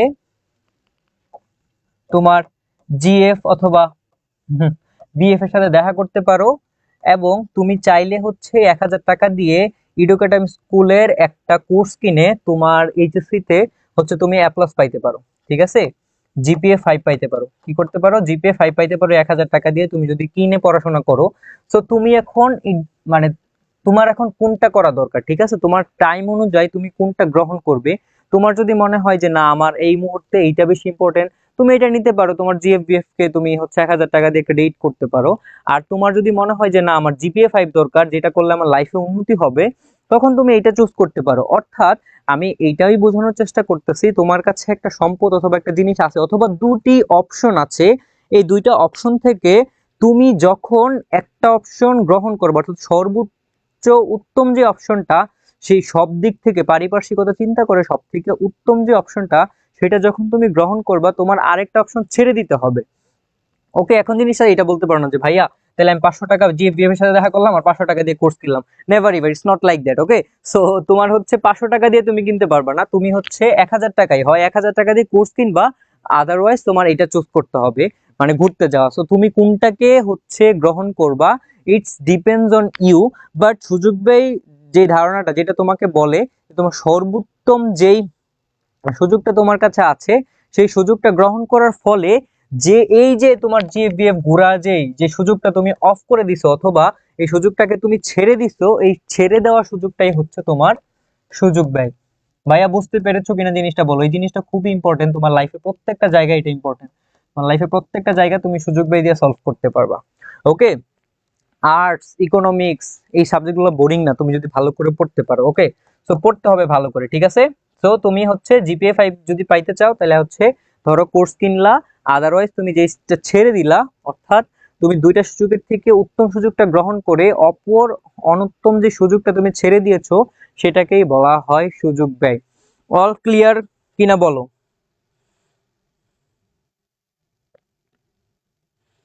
হ্যাঁ, এখানে হচ্ছে শারমিন আক্তার হচ্ছে আমাকে আমাদেরকে হচ্ছে কি বলে আহ কি বলে সুযোগ ব্যয়ের অ্যান্সার দিয়েছে, ইটস গুড, ইটস গুড। তার মানে সবাই পড়াশোনার মাঝখানে আসো, ইটস রিয়েলি সো গুড। এই বাচ্চা কাচ্চা দিব কিন্তু সবগুলোর দুইটা থাপ্পড়, হ্যাঁ, যে ভাইয়া আপনার মনে হয় কোনটা ভালো, তুমি হচ্ছে বড়, তুমি বুঝো না তোমার এখন বয়স কত হয়েছে, তুমি তো এখন ম্যাচিওর, তাই না? So তুমি তো বুঝতে হবে যে তোমার জন্য কোনটা ভালো। তুমি চাইলে দুইটাই করতে পারো, আমি তো বললাম তুমি চাইলে দুইটাই করতে পারো, just but like what is the most important thing for you right now, সময়ের সাথে তোমার কোনটা ইম্পর্টেন্ট ওইটা তো তোমার বুঝতে হবে, এতটুকু ম্যাচিউরিটি থাকা দরকার, ঠিক আছে, তখন তুমি নিজেই বুঝতে পারবা। ওকে, সো হ্যাঁ ভাইয়া অল ক্লিয়ার, গুড। সো যাদের ক্লিয়ার আশা করি তারা মনোযোগ দিয়ে ক্লাস করতেছো, এবং যাদের যাদের হচ্ছে আহ সমস্যা আছে আমাকে জানাতে পারো, ঠিক আছে। আমরা হচ্ছে একটু নেক্সটে আগাই। তো সুযোগ ব্যয়, আমরা যদি এখন যে জিনিসটা দেখি যে একটি দ্রব্যের অতিরিক্ত উৎপাদন পাওয়ার জন্য অপর দ্রব্যের উৎপাদন যতটুকু ছেড়ে দিতে হয়, সেই ছেড়ে দেওয়া পরিমাণ হলো সুযোগ ব্যয়। ভাইয়া বুঝতে পারছো কি আমি যেভাবে উদাহরণ দিয়ে বুঝালাম, আশা করি তোমার মাথায় সেট হয়ে গেছে। এবং অন্যভাবে বলা যায় যে একটি কাজের জন্য যে সর্বোত্তম বিকল্পটি হারাতে হয়, সেই হারানোর পরিমাণই হলো নির্দিষ্ট কাজের সুযোগ ব্যয়। এবং সেম থিং আরেকজন বলেছেন অধ্যাপক বেনহাম, তার মতে হচ্ছে কোনো জিনিসের সুযোগ ব্যয় হচ্ছে পরবর্তী সর্বোত্তম বিকল্প দ্রব্যটি উৎপাদন পরিহারের ব্যয়, ঠিক আছে। ওকে, সো আমরা হচ্ছে নেক্সটে যাই। সুযোগ ব্যয় হচ্ছে মেইনলি তিন প্রকার। সুযোগ ব্যয় কয় প্রকার? সুযোগ ব্যয় হচ্ছে তিন প্রকার। একটা হচ্ছে ক্রম বর্ধমান সুযোগ ব্যয়, আরেকটা হচ্ছে ক্রম হ্রাসমান সুযোগ ব্যয়, আরেকটা হচ্ছে স্থির সুযোগ ব্যয়। এই জিনিসগুলো তোমাদের জন্য মোস্ট ইম্পর্টেন্ট না, বাট তোমার এই জিনিসটা জানা দরকার যে এটা কি। ওকে, তো ক্রমবর্ধমান সুযোগ ব্যয় হচ্ছে তুমি একটা জিনিস গ্রহণ করলে তোমার যদি সুযোগের পরিমাণটা বেড়ে যায় সেটা হচ্ছে ক্রমবর্ধমান, যদি হ্রাস পায় তাহলে হচ্ছে ক্রমহ্রাসমান, এবং স্থির থাকে সবসময় সেমই যায় তখন সেটা হচ্ছে স্থির সুযোগ ব্যয়। ওকে, তারপর আমরা দেখবো যে অর্থনৈতিক সমস্যা সমাধানের বিভিন্ন কর্ম পর্যায়। এই জিনিসটা ইম্পর্টেন্ট, এই জায়গা থেকে প্রশ্ন আসে যে বহুবিধ অর্থনৈতিক সমস্যা সমাধানে মানবজাতি যেসব কর্ম প্রচেষ্টা গ্রহণ করে থাকে তাকে হচ্ছে চারটি ভাগে ভাগ করা যায়। অর্থাৎ আমাদের যে অর্থনৈতিক সমস্যা আছে এগুলো আমরা হচ্ছে কর্ম পর্যায়ে অর্থাৎ মাঠ পর্যায়ে পরিচালনা করার জন্য যেই জিনিসগুলো ব্যবহার করে থাকি সেইটাকে চারটি ভাগে ভাগ করা যায়। প্রথমে যেটা বলবো সেটা হচ্ছে উৎপাদন, দ্বিতীয় হচ্ছে বিনিময়, তৃতীয় হচ্ছে বন্টন, চতুর্থ হচ্ছে ভোগ। আমি একদম সহজ ভাষায় সহজ কথাই যদি তোমাকে বোঝাতে চাই, জিনিসটা হবে হচ্ছে এরকম যে উৎপাদন, উৎপাদন ইংলিশ হচ্ছে প্রোডাকশন। অর্থাৎ সাপোজ ধরো তুমি হচ্ছে একটা কলম উৎপাদন করবে, ঠিক আছে? মানে অথবা তুমি যখন ইকোনমিক্স আসবে অথবা বিজনেস করতে যাবা, তোমার যে জিনিসটা করতে হবে উৎপাদন করতে হবে। উৎপাদন তুমি কিভাবে করবা? যে তোমার হচ্ছে যে কোনো একটা কিছু, ধরো তোমার হচ্ছে একটা কলম উৎপাদন করতে দাও চাও, তখন তোমার একটা কাঁচামাল লাগবে, সো ওইটা এনে তুমি আগে উৎপাদন করতে হবে। উৎপাদন করার পর তোমার তারপরে নেক্সট টার্ম কি আসে? উৎপাদন করার পর তোমার হচ্ছে বিনিময় আসে, অর্থাৎ এক্সচেঞ্জ। অর্থাৎ এক্সচেঞ্জ এক্সচেঞ্জ এক্সচেঞ্জ মানে কি? তুমি যখন উৎপাদন করেছো এই জিনিসটা তোমাকে হচ্ছে এক্সচেঞ্জ করতে হবে, বিনিময় করতে হবে আরেকজনের সাথে, তখন তোমার জিনিসটার মূল্য বাড়বে। তারপর আমরা যে জিনিসটা দেখবো সেটা হচ্ছে বন্টন, অর্থাৎ ডিস্ট্রিবিউশন, ডিস্ট্রিবিউশন করব, সেই বন্টনটা হচ্ছে কিভাবে হচ্ছে। তারপর আমরা দেখবো যে হচ্ছে কনজাম্পশন, কনজাম্পশন মানে কি? ভোগ করা। অর্থাৎ এই যে ডিস্ট্রিবিউশন করে দিলাম, বন্টন করে দিলাম, একদম পরবর্তীতে আমরা সেটাকে হচ্ছে ভোগ করে ফেলবো, খেয়ে ফেলবো। তো আমরা এখন ইন ডিটেলস এটার ভিতরে যাই। আশা করি চারটা জিনিস তোমরা ইজিতে বুঝতে পারছো। উৎপাদন জিনিসটা কি? মানুষ কারিগরি জ্ঞান ও বুদ্ধিমত্তা দিয়ে প্রাকৃতিক সম্পদের সাহায্যে যে বাড়তি উপযোগ সৃষ্টি করে তাকে উৎপাদন বলে। তো এই জায়গাতে আমি একটু উপযোগী ধারণাটা দিয়ে দিই। আমাদের যে অভাব পূরণের ক্ষমতা সেটাকে উপযোগ বলে, ঠিক আছে? অভাব পূরণের ক্ষমতা, ঠিক আছে? অভাব পূরণের ক্ষমতাকে উপযোগ বলে। অর্থাৎ তুমি একটা কিছু খাওয়ার পর তোমার যে অভাবটা পূরণ হয়েছে, একটা আপেল খাইলে তোমার আপেল খাওয়ার যে অভাব পূরণ হয়েছে সেটাই হচ্ছে উপযোগ। উপযোগের বিভিন্ন ধারণা আছে, তোমরা সেকেন্ড চ্যাপ্টারে সেটা জানবে। এখন এখানে আমরা যেটা দেখবো যে আমাদের কারিগরি জ্ঞান এবং বুদ্ধিমত্তা দিয়ে প্রাকৃতিক সম্পদের সাহায্যে সেটাকে উন্নতিভাবে সেটার যে উপযোগ বাড়ানো সেটাকেই বলা হয় হচ্ছে উৎপাদন। মানুষের জীবনে অভাব অসীম, কিন্তু অভাব পূরণের উপকরণ অত্যন্ত সীমিত, এবং এই সীমিত উপকরণকে কাজে লাগিয়ে প্রয়োজন ও গুরুত্ব অনুসারে দ্রব্য সামগ্রী উৎপাদন করতে হয়। কোন দ্রব্য উৎপাদন করা হবে, কিভাবে উৎপাদন করা হবে, কার জন্য উৎপাদন করা হবে, সবই মানুষকে সমাজের চাহিদা ও প্রাপ্ত সুযোগের সাপেক্ষে নির্ধারণ করতে হয়, এবং এভাবে উৎপাদনের পরিমাণ সর্বাধিক ও যৌক্তিক করাই অর্থনৈতিক কর্মপ্রচেষ্টার মূল উদ্দেশ্য। অর্থাৎ এই যে উৎপাদনের যে জিনিসটা,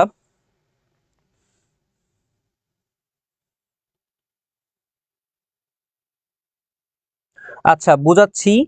আমরা হচ্ছে আস্তে আস্তে যাব উৎপাদন, এখন সবগুলো সম্পর্কে ডিটেলস আলোচনা করব। সো আমরা যেটা বলতেছিলাম যে উৎপাদনের জিনিসটা সেটা হচ্ছে, ধরো আমাদের যে, ধরো যে কোনো একটা জিনিস আছে, ধরো তোমার কাছে কাঁচামাল আছে। সাপোজ তুমি হচ্ছে একটা চেয়ার বানাবা। চেয়ার বানাতে হলে আমাদের প্রকৃতিতে কি কাঁচামাল আছে? চেয়ার বানাতে হলে আমার প্রকৃতিতে আছে হচ্ছে গাছ, এবং এই গাছকে আমরা কেটে কাঠে রূপান্তর করি, এবং কাঠের পরে সেটাকে আমরা চেয়ার টেবিল বিভিন্ন শেপে রূপ দেই।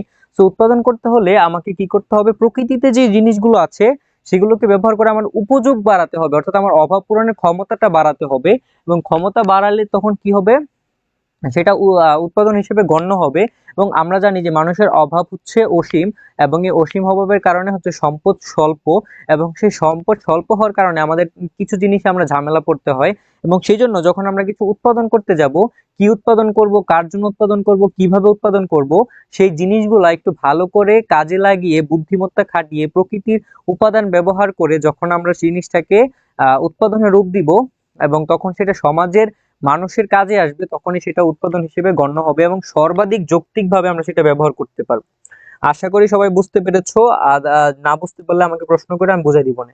ওকে, বিনিময় জিনিসটা কি? বিনিময় বলতে নির্দিষ্ট পরিমাণ দুটি দ্রব্য বা সেবার মালিকানা পরস্পরের মধ্যে নির্দিষ্ট অনুপাতে হস্তান্তর প্রক্রিয়াকে বোঝায়। অর্থাৎ ধরো তুমি হচ্ছে এখানে বললো কি বিনিময় বলতে নির্দিষ্ট পরিমাণ দুটি দ্রব্য বা সেবার মালিকানা পরস্পরের মধ্যে নির্দিষ্ট অনুপাতে হস্তান্তর প্রক্রিয়াকে বোঝায়। অর্থাৎ তুমি যদি হচ্ছে দুইটা অথবা ধরো তোমার কাছে দুইটা জিনিস আছে, তো সাপোজ তুমি ছোটবেলা থাকতে অথবা তোমাদের বাসায় একটা কিছু খাবার আনলে, 3-4 জন ভাই বোন থাকলে আমরা কি করি যে সমান সমান করে ভাগ করে দিয়ে দাও, যে এইটা এটা এটা আমি খাবো এতটুকু, তুমি খাবো এতটুকু তুমি খাবো। অর্থাৎ আমরা নর্মালি যে ভাগ করে দিই একজন আরেকজনকে এবং সেটা সমানভাবে হতে হয়, এই নির্দিষ্ট পরিমাণ সম্পদ রেখে অথবা নির্দিষ্ট পরিমাণ দ্রব্যকে আমরা হচ্ছে 3 জন 4 জন 5 জন 100 জন 1000 জন 1 কোটি মানুষের কাছে সমানভাবে ভাগ করে দেওয়ার যে প্রক্রিয়া, সেই প্রক্রিয়াটাকে বলা হয় হচ্ছে ভাইয়া বন্টন আর বিনিময়, অর্থাৎ এক্সচেঞ্জ করা, একজনের মধ্যে একজনের কাছে একজনের জিনিস আরেকজনের কাছে হস্তান্তর করা।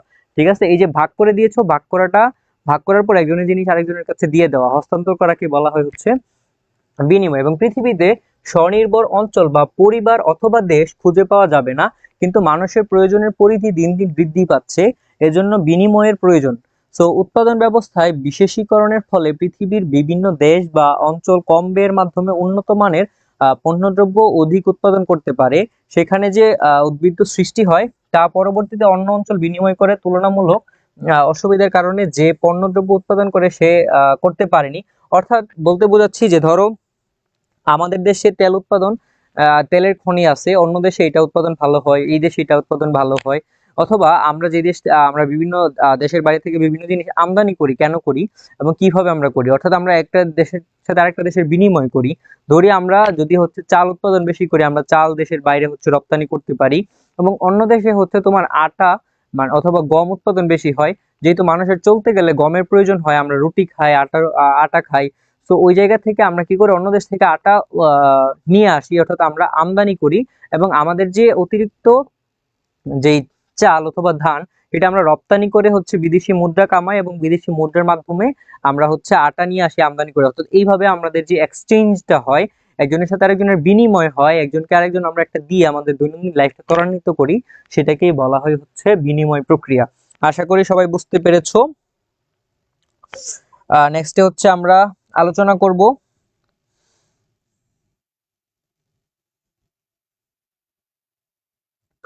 ওকে, নেক্সটে আমরা আলোচনা করব হচ্ছে বন্টন। ঠিক আছে, এই জন্য প্রশ্ন করেছিল যে বন্টন বোঝানোর জন্য। তো এখন হচ্ছে আশা করি বুঝতে পারবা। তো দেখো, উৎপাদিত দ্রব্য সমাজের বিভিন্ন শ্রেণীর মানুষের মধ্যে কিভাবে বা কোন নীতি অনুযায়ী বন্টিত হবে তার নির্ধারণ করাও একটি অর্থনৈতিক কর্মপর্যায়। ঠিক আছে, এবং উৎপাদনে যেসব উপকরণ অবদান রাখে, যেমন কি কি অবদান রাখে, ভূমি, শ্রম, মূলধন এবং হচ্ছে সংগঠন, তাদেরকে তাদের প্রাপ্য অংশ যেমন খাজনা, মজুরি, সুদ এবং মুনাফা পরিশোধ করার প্রক্রিয়াকে বন্টন বলে। অর্থাৎ আমরা যদি বলি যে আমরা কোন একটা জিনিস যখন উৎপাদন করতে যাই, বিভিন্ন শ্রেণী পেশার মানুষের কাছে সেটা হচ্ছে কি করতে হয়, আমাদের বন্টন করে দিতে হয় অথবা তাকে ভাগ করে দিতে হয় কাকে কতটুকু দিতে হবে। তো এই ভাগের ক্ষেত্রে একটা জিনিস যখন তুমি উৎপাদন করবা, তোমার 4টা জিনিসের প্রয়োজন হয়, সেটা হচ্ছে ভূমি, শ্রম, মূলধন এবং হচ্ছে সংগঠন। ঠিক আছে, তুমি যদি কিছু একটা উৎপাদন করতে যাও, তোমার একটা ভূমি লাগবে, একটা মাটি লাগবে, তোমার সেই ভূমির সাথে কি শ্রম লাগবে, কেউ তো শ্রম শ্রম দিতে হবে, এবং শ্রম দিলে সেটার ক্ষেত্রে তোমার মূলধন লাগবে। সাপোজ তোমার একটা ভূমি আছে এবং একটা মানুষ আছে সেটাতে কাজ করার জন্য, এখন তোমার টাকা নাই, তুমি যেটাতে ত্বরান্বিত করবে সেই টাকাটা তোমার হচ্ছে নাই, সেই জন্য তোমার হচ্ছে মূলধন লাগবে। এবং লাস্টে তোমার যে জিনিসটা লাগবে সেটা হচ্ছে একটা সংগঠন, এবং এই মূলধনের সাথে তোমার একটা সংগঠন লাগবে। তো এই যে 4টা জিনিসকে তাদের যে প্রাপ্য অংশ, অর্থাৎ তুমি যে ভূমি ইউজ করতেছো সেটার জন্য সরকার, অর্থাৎ যে দেশে থাকো তুমি সে দেশে সরকারকে খাজনা দিতে হবে, এবং শ্রমের জন্য তুমি হচ্ছে মজুরি দিতে হবে, তাকে দিয়ে কাজ করাচ্ছ, একটা জিনিস উৎপাদন করাচ্ছ, তাকে মজুরি দিতে হবে। এবং মূলধনের জন্য তাকে সুদ দিতে হবে, যেটা আমরা ব্যাংকে দেই। তারপর হচ্ছে সংগঠনের জন্য আমাদেরকে মুনাফা দিতে হবে। তো এই জিনিসগুলো তুমি এক একজনের কাছে যার যেটা প্রয়োজন সেইভাবে ডিভাইড করে দেওয়া, ভাগ করে দেওয়াকে মেইনলি বন্টন বলা হয়। বুঝতে পেরেছো কিনা আমাকে একটু জানাও, যে প্রশ্ন করেছিলে। আশা করি বুঝতে পেরেছো, না বুঝলে দেন আমরা আবার হচ্ছে কথা বলবো।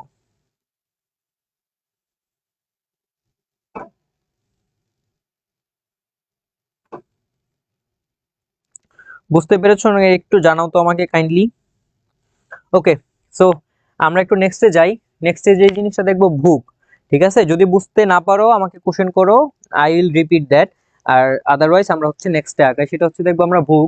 ভোগ জিনিসটা হচ্ছে মানুষের কর্ম প্রচেষ্টার মূল লক্ষ্য হলো ভোগ, ঠিক আছে? মানুষের যে কর্ম প্রচেষ্টা, অর্থাৎ আমাদের জীবনে আমরা যে জিনিসটা উৎপাদন করি, আমরা কাজ করি, কর্ম করি, বিভিন্ন জায়গায় জব করি, যাই করি, at the end of the day what is our actual goal? আমাদের অ্যাকচুয়াল গোল হচ্ছে আমরা সেটাকে কি করা, গ্রেভ করা, সেটাকে খাওয়া, সেটাকে আঁকড়ে রাখা, ঠিক আছে? অর্থাৎ ভোগ করে নেওয়া। তো ভোগ করার জন্য আমরা এই পৃথিবীতে সবকিছু করি। সো উপযোগের সৃষ্টি হলো উৎপাদন, ঠিক আছে? তুমি উৎপাদন করলে কি হবে? উপযোগের সৃষ্টি হবে, বেশি উপযোগ বৃদ্ধি পাবে, আমরা উৎপাদনে সেটা দেখেছি। এবং ভোগ হচ্ছে ব্যবহারের মাধ্যমে সেই উপযোগের নিঃশেষ করা। অর্থাৎ আমরা জিনিস একটা এতক্ষণ আমরা দেখলাম যে একটা জিনিস আমরা উৎপাদন করেছি, সেটাকে বিনিময় করেছি, অর্থাৎ এক্সচেঞ্জ করেছি, তারপর সবার মাঝে বন্টন করে দিয়েছি যে যতটুকু প্রাপ্য ছিল। এখন বন্টন করে দেওয়ার পর তো আমার খেতে হবে। তোমাকে যদি আমি একটা উদাহরণ দিয়ে বোঝাই, সাপোজ তোমার মা প্রত্যেকদিন কি রান্না করে, তোমার জন্য বাসায় রান্না করে, ধরো ভাত রান্না করেছে, ভাতের সাথে মাংস তরকারি রান্না করেছে। তো তোমার সেই ভাতটা প্রত্যেকদিন যখন টেবিলে খাইতে বসো ডাইনিং এ, তখন তোমার মা সবার কাছে প্রথমে তোমার মা যেই ভাতটা রান্না করেছে সেটাকে তুমি উৎপাদন হিসেবে ভাবতে পারো। তার মানে তোমার মা সেটা উৎপাদন করেছে, এবং উৎপাদনের পর সেটা হচ্ছে তোমার টেবিলে কি করে দিয়েছে, বিনিময় করে দিবে, একজনকে আরেকজনের কাছে এক্সচেঞ্জ করে দিবে। অর্থাৎ তোমার ধরো যে মাছের বেশি প্রয়োজন, তোমাকে মাছ দিবে, আরেকজন মাংস বেশি পছন্দ করে তাকে মাংস দিবে, সেভাবে হচ্ছে বিনিময় করে দিবে। বিনিময়ের পর যার যতটুকু প্রয়োজন, অর্থাৎ ভাত সবাইকে সেম পরিমাণে ভাত দিবে, এবং যে বেশি খাইতে পারে তাকে বেশি পরিমাণে দিবে। তো এইভাবে হচ্ছে কি তোমার ভাত মাংস তরকারি সবটা বন্টন করে দিবে। বন্টনের পর তুমি কি করবে? তুমি কি এটা নিয়ে বসে থাকবা যে না, আমাকে ভাগ বিনিময় আর উৎপাদন বিনিময় বন্টন করে দিছে, এখন আর আমি সেটা খাবো না, আমি এখন এখানে বসেই থাকবো এইভাবে? হ্যাঁ, এরকম কি করবা?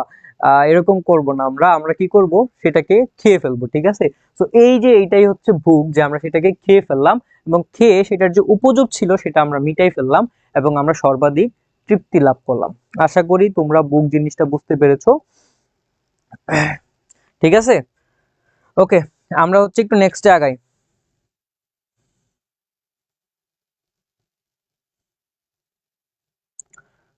ওকে, আমরা হচ্ছে একটু নেক্সটে আগাই। আহ কয় ঘন্টার ক্লাস, এটার কোনো সিউরিটি নাই, বেশিক্ষণ না, আমরা হয়তো শেষ হয়ে যাবে। আমাদের এই চ্যাপ্টারের যা কিছু আছে সেগুলো সবগুলো নিয়ে আমরা আলোচনা করে শেষ করে দিব, ঠিক আছে?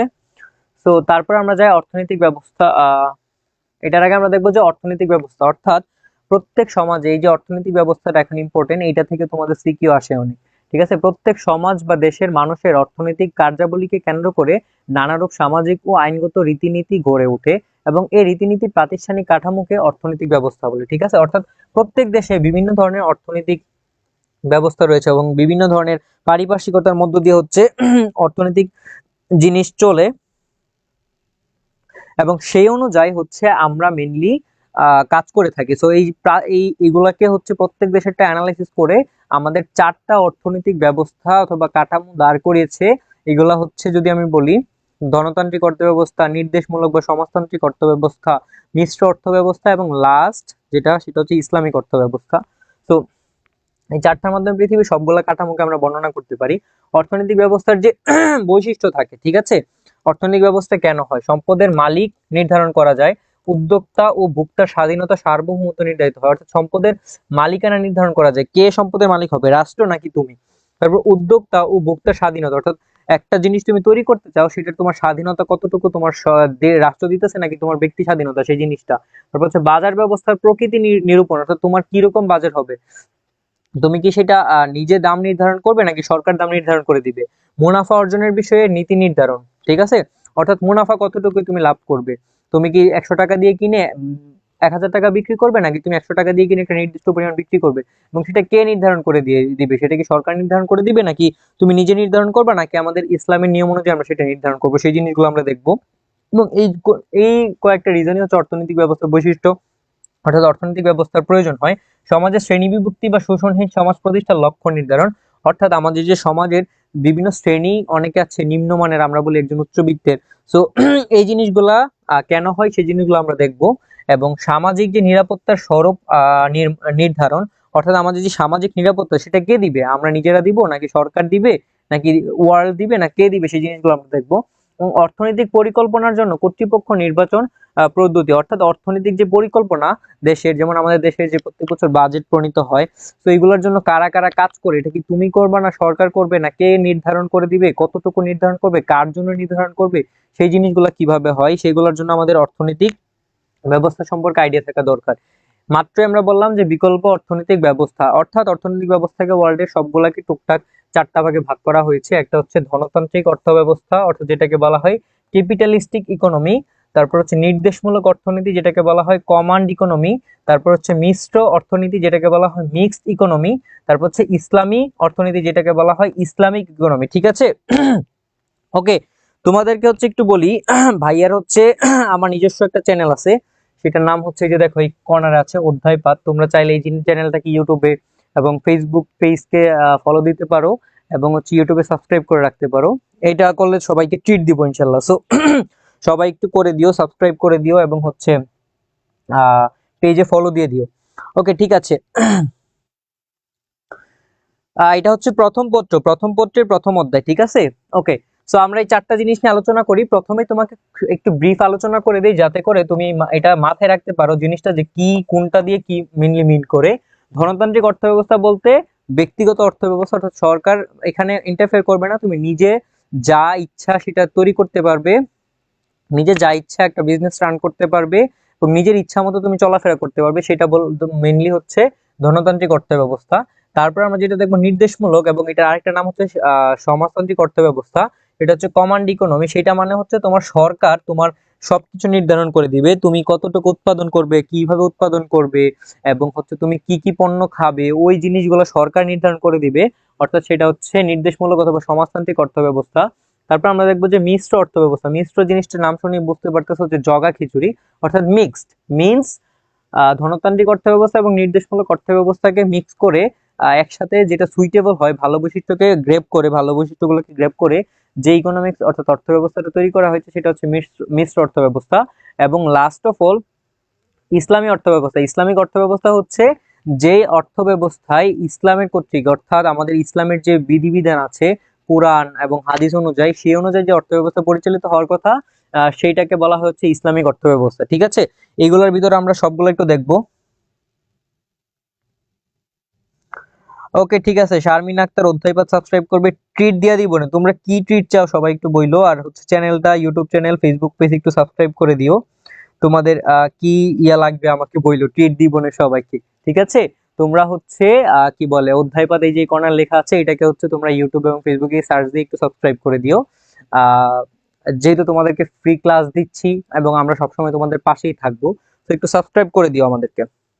ওকে, হ্যাঁ হ্যাঁ হ্যাঁ, মহিউদ্দিন দেওয়ান বলেছেন স্যার ব্যষ্টিক ও সামষ্টিক অর্থনীতি বোঝাই দিয়েন। হ্যাঁ হ্যাঁ হ্যাঁ, আমাদের এটা সেটা আছে, একটু পরে আমরা বুঝাচ্ছি। এই অর্থনৈতিক ব্যবস্থাটা বোঝানোর পরেই আমাদের চ্যাপ্টারের যে লাস্ট পার্ট, সেই জিনিসটা নিয়ে আমরা আলোচনা করে আজকের জিনিস ক্লোজ করে দিব। ঠিক আছে? সো সবাই ট্রিট পাওয়ার জন্য আমার চ্যানেলটা সাবস্ক্রাইব করে দিও। ঠিক আছে? সো আমরা এখন এই 4টা জিনিস দেখলাম। তারপর আমরা যে জিনিসটা দেখবো, যে 4টা জিনিসের ইন ডিটেল সম্পর্কে একটু আমরা যদি আলোচনা করি। ধনতান্ত্রিক অর্থনীতি, ক্যাপিটালিস্টিক ইকোনমি। ঠিক আছে? ধনতান্ত্রিক অর্থ ব্যবস্থার সূত্রপাত হয় কোথায়? ইউরোপে। সর্বপ্রথম ধনতান্ত্রিক ব্যবস্থার সূত্রপাত হয় ইউরোপে।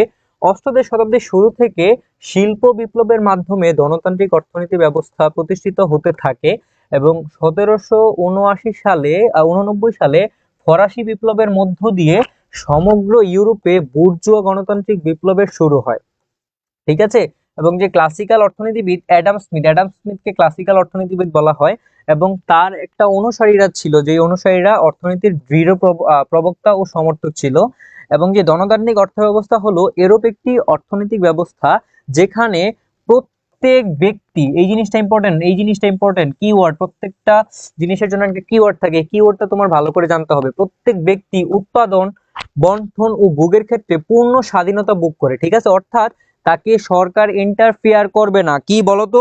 তাকে সরকার ইন্টারফেয়ার করবে না। ঠিক আছে? সে নিজের ইচ্ছা মতো যে কোনো একটা বিজনেস উদ্যোক্তা হতে পারবে, যে কোনো কিছু, যে মানে এখানে 3টা জিনিস বলছে, উৎপাদন, বন্টন ও ভোগের ক্ষেত্রে কোনো বাধা দিতে পারবে না, তাকে পূর্ণ স্বাধীনতা দিতে হবে, এবং সেটাকেই মেনলি বোঝাচ্ছে হচ্ছে ধনতান্ত্রিক অর্থ ব্যবস্থা। সুতরাং যে অর্থ ব্যবস্থায় উৎপাদনের উপকরণগুলোর ব্যক্তিগত মালিকানা বিদ্যমান এবং সরকারি হস্তক্ষেপ ব্যতি রেখে অবাধ দাম প্রক্রিয়ার মাধ্যমে বাজার পরিচালিত হয়, সে অর্থনৈতিক ব্যবস্থাকে ধনতান্ত্রিক অর্থ ব্যবস্থা বলা হয়।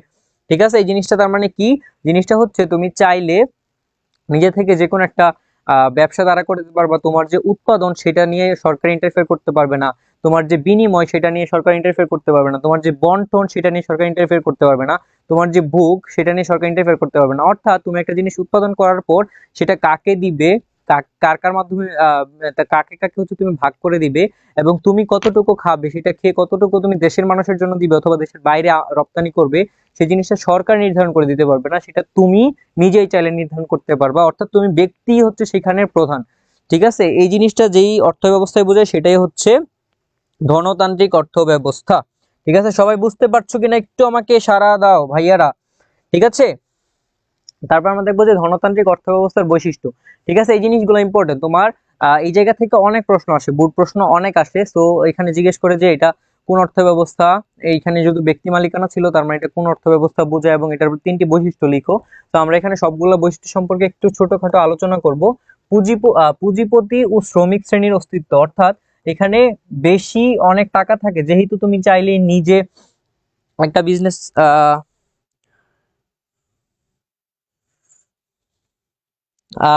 আমার চ্যানেল নাম হচ্ছে অধ্যায়পাত, দেখো তোমাদেরকে হচ্ছে লিখে দিলাম কমেন্ট বক্সে, এটা লিখে ইউটিউবে সার্চ দিবা, তাইলে হচ্ছে পেয়ে যাবে সবাই। ঠিক আছে, তোমাদেরকে কমেন্ট বক্সে লিখে দিছি।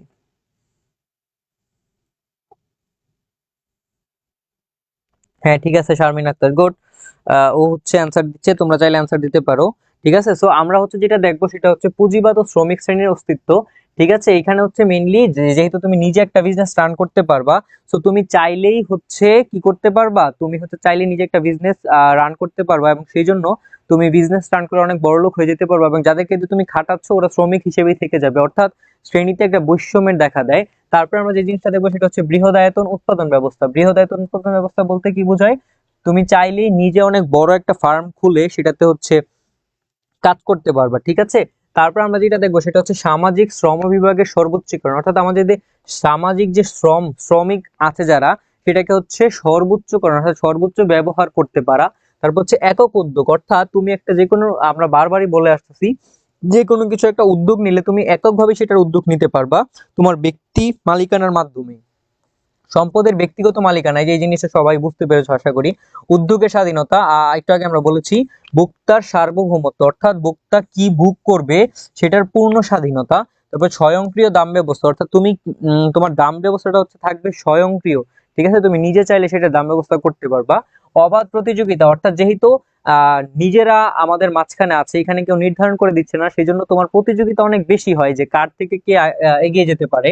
তারপর থাকবে হচ্ছে সমাজের শ্রেণী বিভাগ, যেহেতু বলেছি সমাজে ধনী গরিবের সংখ্যা বেড়ে যায়, মুনাফা অর্জন এবং বেশি লাভ করে মুনাফা অর্জনের প্রবণতা দেখা দেয়। আয় বন্টনে অসমতা, আয় বন্টনে অসমতা হয়, অনেক বেশি আয় করে কিন্তু সেটা হচ্ছে শ্রমিকদেরকে কম দেয় এবং যারা মালিক শ্রেণী সবাই নিয়ে যায়।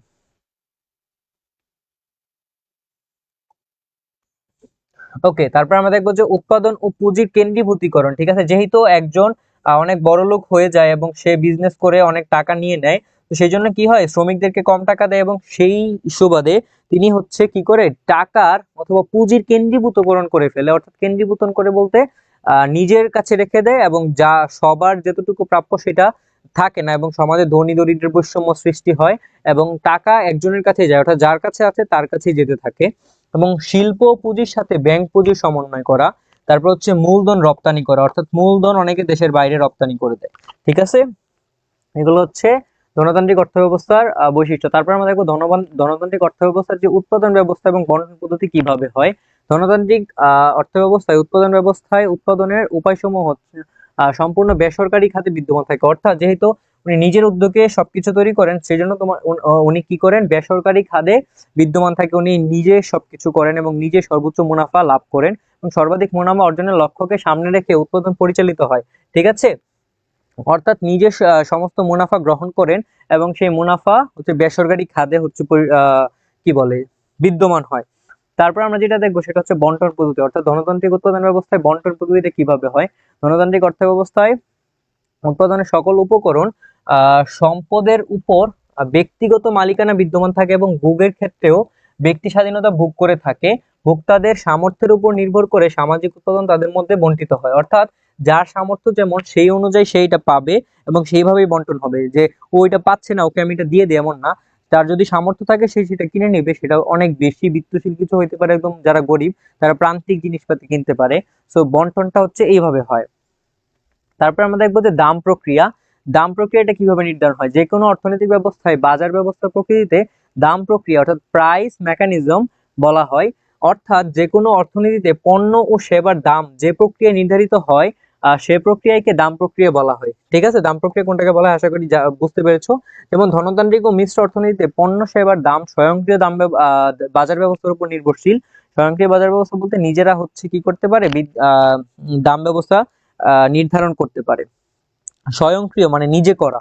ঠিক আছে, তারপর হচ্ছে নির্দেশমূলক, সমাজতান্ত্রিক অথবা পরিকল্পিত অর্থব্যবস্থা। এটার তিনটা নাম আছে, তোমরা তিনটা নামই জানতে পারো, তিনটা নামই পরীক্ষা আসতে পারে। আমরা বলেছি যে যে জার্মান বংশোদ্ভূত কার্ল মার্কস, ঠিক আছে, কার্ল মার্কস ও ইংল্যান্ডের অধিবাসী অ্যাঞ্জেলস এর যুগান্তকারী লেখা কমিউনিস্ট ম্যানিফেস্টো, যেটা হচ্ছে 1848 সালে প্রকাশিত হয়েছে, হওয়ার পর দরিদ্র জনগোষ্ঠীর মধ্যে সমাজতন্ত্রের বিপ্লব জেগে উঠতে শুরু করে। অর্থাৎ আমরা দেখেছি যেহেতু ব্যক্তিগত যে অর্থব্যবস্থা সেটাতে হচ্ছে ব্যক্তিগত অর্থব্যবস্থার যেটা হয় সেটাতে হচ্ছে মেইনলি তোমাদের ব্যক্তিগত মালিকানা থাকে, এবং এই ব্যক্তিগত মালিকানার কারণে আমাদের হচ্ছে তোমার একজনের হচ্ছে গরিব শ্রেণী হচ্ছে বেড়ে যায়।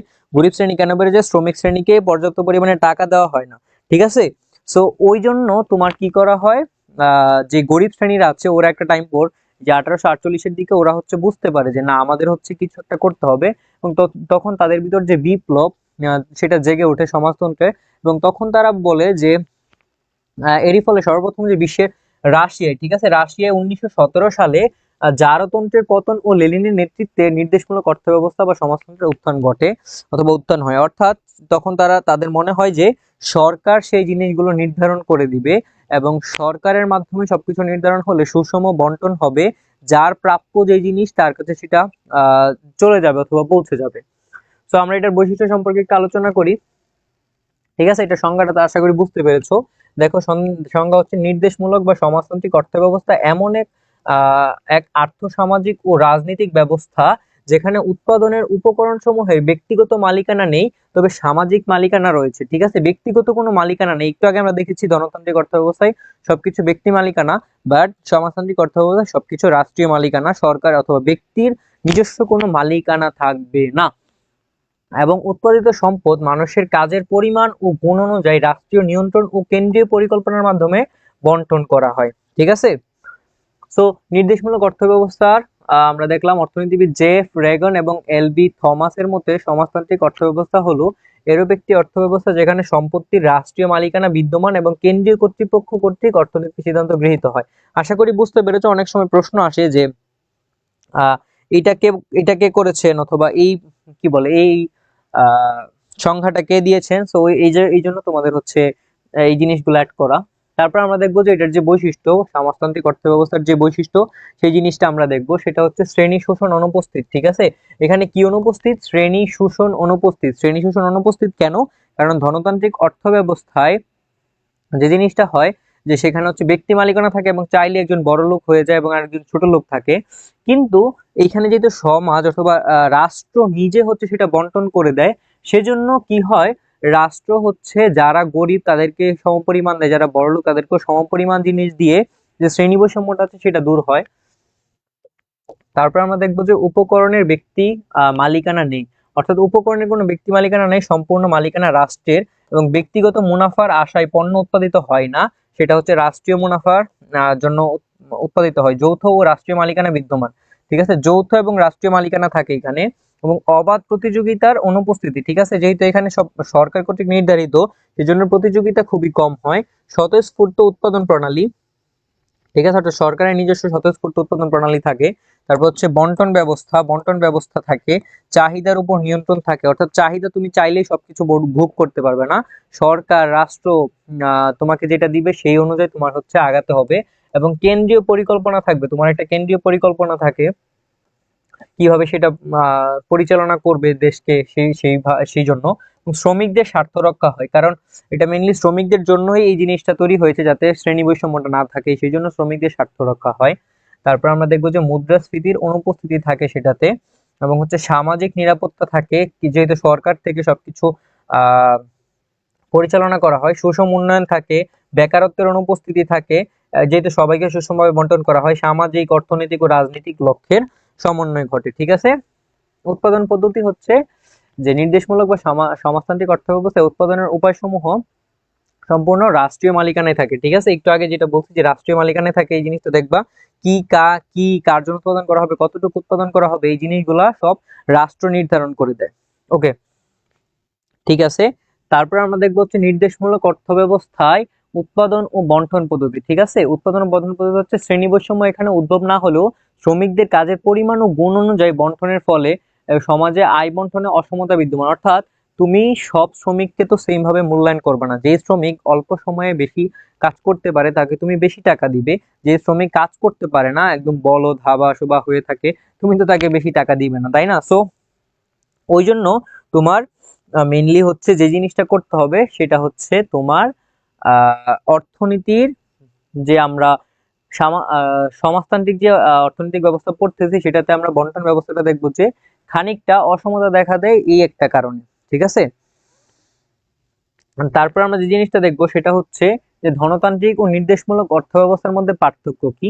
তো এখানে পার্থক্যগুলো দেখো, তোমরা নিজেরা এখন এটা লিখতে পারবা, তোমাদের নিজেদের টাস্ক। প্রথমেই যদি তোমরা বলো এখানে সংজ্ঞাটা, তোমরা সংজ্ঞা অ্যাড করবা যে ধনতান্ত্রিক অর্থ ব্যবস্থার সংজ্ঞা এটা, নির্দেশমূলক অর্থ ব্যবস্থার সংজ্ঞা এটা। তারপর উৎপাদনে ব্যক্তির ভূমিকা, উৎপাদনে গণতান্ত্রিক অর্থ ব্যবস্থায় ব্যক্তি মালিকানার ভূমিকা থাকে। ঠিক আছে, ব্যক্তি মালিকানার ভূমিকা থাকে, ব্যক্তি মালিকানার ভূমিকা থাকে। এখানে হচ্ছে রাষ্ট্রীয় ভূমিকা থাকে। ঠিক আছে, এখানে কি ভূমিকা থাকে ভাইয়া বলতো? রাষ্ট্রীয় ভূমিকা থাকে, রাষ্ট্র কর্তৃক সব পরিচালিত হয়। তোমরা দেখেছো বন্টন কিভাবে হয়, তোমরা দেখেছো এখানে হচ্ছে ব্যক্তি নিজে বন্টন করে, এখানে হচ্ছে রাষ্ট্র বন্টন করে দেয়। বুগের ক্ষেত্রে এখানে হচ্ছে কোনো সীমাবদ্ধতা নেই, বুগের পূর্ণ স্বাধীনতা আছে।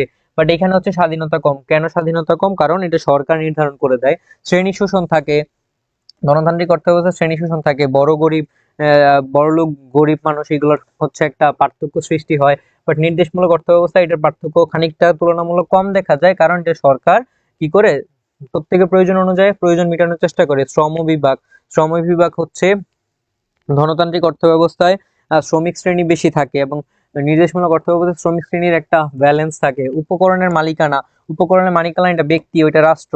মুনাফা হচ্ছে এটা ইচ্ছা মতো তৈরি করে, ওইটা হচ্ছে রাষ্ট্রীয় একটা মুনাফা তৈরি। রাষ্ট্র নিজে হচ্ছে মুনাফা তৈরি করতে বলে দেয় যতটুকু দরকার। সুষম উন্নয়ন থাকে, অবাধ প্রতিযোগিতা হচ্ছে ধনতান্ত্রিক অর্থব্যবস্থায় থাকে এবং এটাতে থাকে না, যেহেতু একই জিনিস যে সরকার করে দেয়। ঠিক আছে। তারপর আমরা আরো কিছু দেখবো যে চাহিদার উপর নিয়ন্ত্রণ, অর্থাৎ ধনতান্ত্রিক অর্থব্যবস্থায় চাইলেই যে কেউ ইচ্ছা মতো তার স্বাধীনতা অনুযায়ী যে কোনো কিছু কিনতে পারে, খাইতে পারে, ভোগ করতে পারে। বাট নির্দেশমূলক অর্থব্যবস্থাটা সেটা সরকার কর্তৃক হয়। পরিকল্পনা যেটা, সেই পরিকল্পনাটা সেটা ব্যক্তি নিজে করে অথবা তার টিম মেম্বারদের নিয়ে করে। বাট সরকারি নির্দেশমূলক অর্থব্যবস্থায় সেটা রাষ্ট্রীয় একটা কেন্দ্রীয় পরিকল্পনা থাকে রাষ্ট্রের, যে কিভাবে পরিচালনা করবে। উৎপাদন শক্তি, উৎপাদন সম্পর্কের মধ্যে পার্থক্য থাকে। রাষ্ট্রীয় ক্ষমতা থাকে, রাষ্ট্রীয় ক্ষমতা গণতান্ত্রিক অর্থব্যবস্থায় থাকে না। বাট ওটা থাকে, বাট এটাতে ব্যক্তি স্বাধীনতা বেশি, বাট ওটাতে সবটাই রাষ্ট্রীয় ক্ষমতা থাকে। মুদ্রাস্ফীতি, তারপর আমরা বেকারত্ব এখানে দেখতে পাই যে এখানে বেকারত্ব অনেক ক্ষেত্রে বাড়ে, অনেকেই কাজ করতে চায় না, অলস প্রকৃতির। তারপর হচ্ছে সামাজিক নিরাপত্তা, হচ্ছে ব্যক্তিগত মালিকানা সামাজিক নিরাপত্তা একটু কম, বাট রাষ্ট্রীয়ভাবে বেশি। তারপর হচ্ছে অর্থনৈতিক সিদ্ধান্ত, বিভিন্ন জায়গায় হচ্ছে এই কম্পারিজন গুলো আমরা করতে পারি। তারপর আমরা যে জিনিসটাতে আসবো সেটা হচ্ছে মিশ্র অর্থনৈতিক ব্যবস্থা। তোমাদের বুঝতে কোনো সমস্যা হচ্ছে কিনা একটু আমাকে জানাও। ঠিক আছে, আমরা একটু পরে কমেন্ট চেক করব। মিশ্র অর্থনৈতিক ব্যবস্থা, যে অর্থব্যবস্থা ধনতন্ত্র ও সমাজতন্ত্রের দুর্বলতা পরিত্যাগ করে এবং গুণগুলো গ্রহণ করে গড়ে ওঠে, তাকে হচ্ছে মিশ্র অর্থনৈতিক ব্যবস্থা বলে। অর্থাৎ তোমার কাছে যখন একটা ভালো মানে দুইটা জিনিস থাকবে এবং দুইটা জিনিসেরই ভালো কয়েকটা গুণ আছে, তুমি সেই গুণগুলা গ্রেপ করে নতুন একটা জিনিস বানাবা, খারাপ গুণগুলা বর্জন করবা, সেইটাই হচ্ছে মিশ্র হয়। এবং এখানেও সেম জিনিস হয়েছে।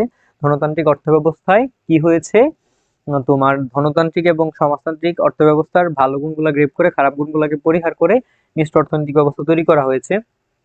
তো এখানে বৈশিষ্ট্যগুলো যদি আমরা দেখি, সরকার ও বেসরকারি খাতের উপস্থিতি স্বীকৃতি থাকে, সরকারি বিনিয়োগ থাকে এখানে। অর্থাৎ এখানে দুইটার বৈশিষ্ট্যটাই মিসম্যাচ করা হয়, যে বৈশিষ্ট্যগুলো ভালো সেগুলো নিয়ে। বেসরকারি বিনিয়োগ থাকে, সরকারি বিনিয়োগ থাকে, সম্পদের ব্যক্তি মালিকানা থাকে, রাষ্ট্রীয় মালিকানা থাকে, ব্যক্তি স্বাধীনতা থাকে, এবং কিছু কিছু ক্ষেত্রে আটকানো থাকে, স্বয়ংক্রিয় দাম ব্যবস্থা থাকে, চাইলে নিজে একটা জিনিস তৈরি করে নিজে দাম ব্যবস্থা করতে পারে, এবং সরকারিভাবে দাম ব্যবস্থা হয়। মুনাফা কেউ অর্জন বেশি করে, কেউ কম করে।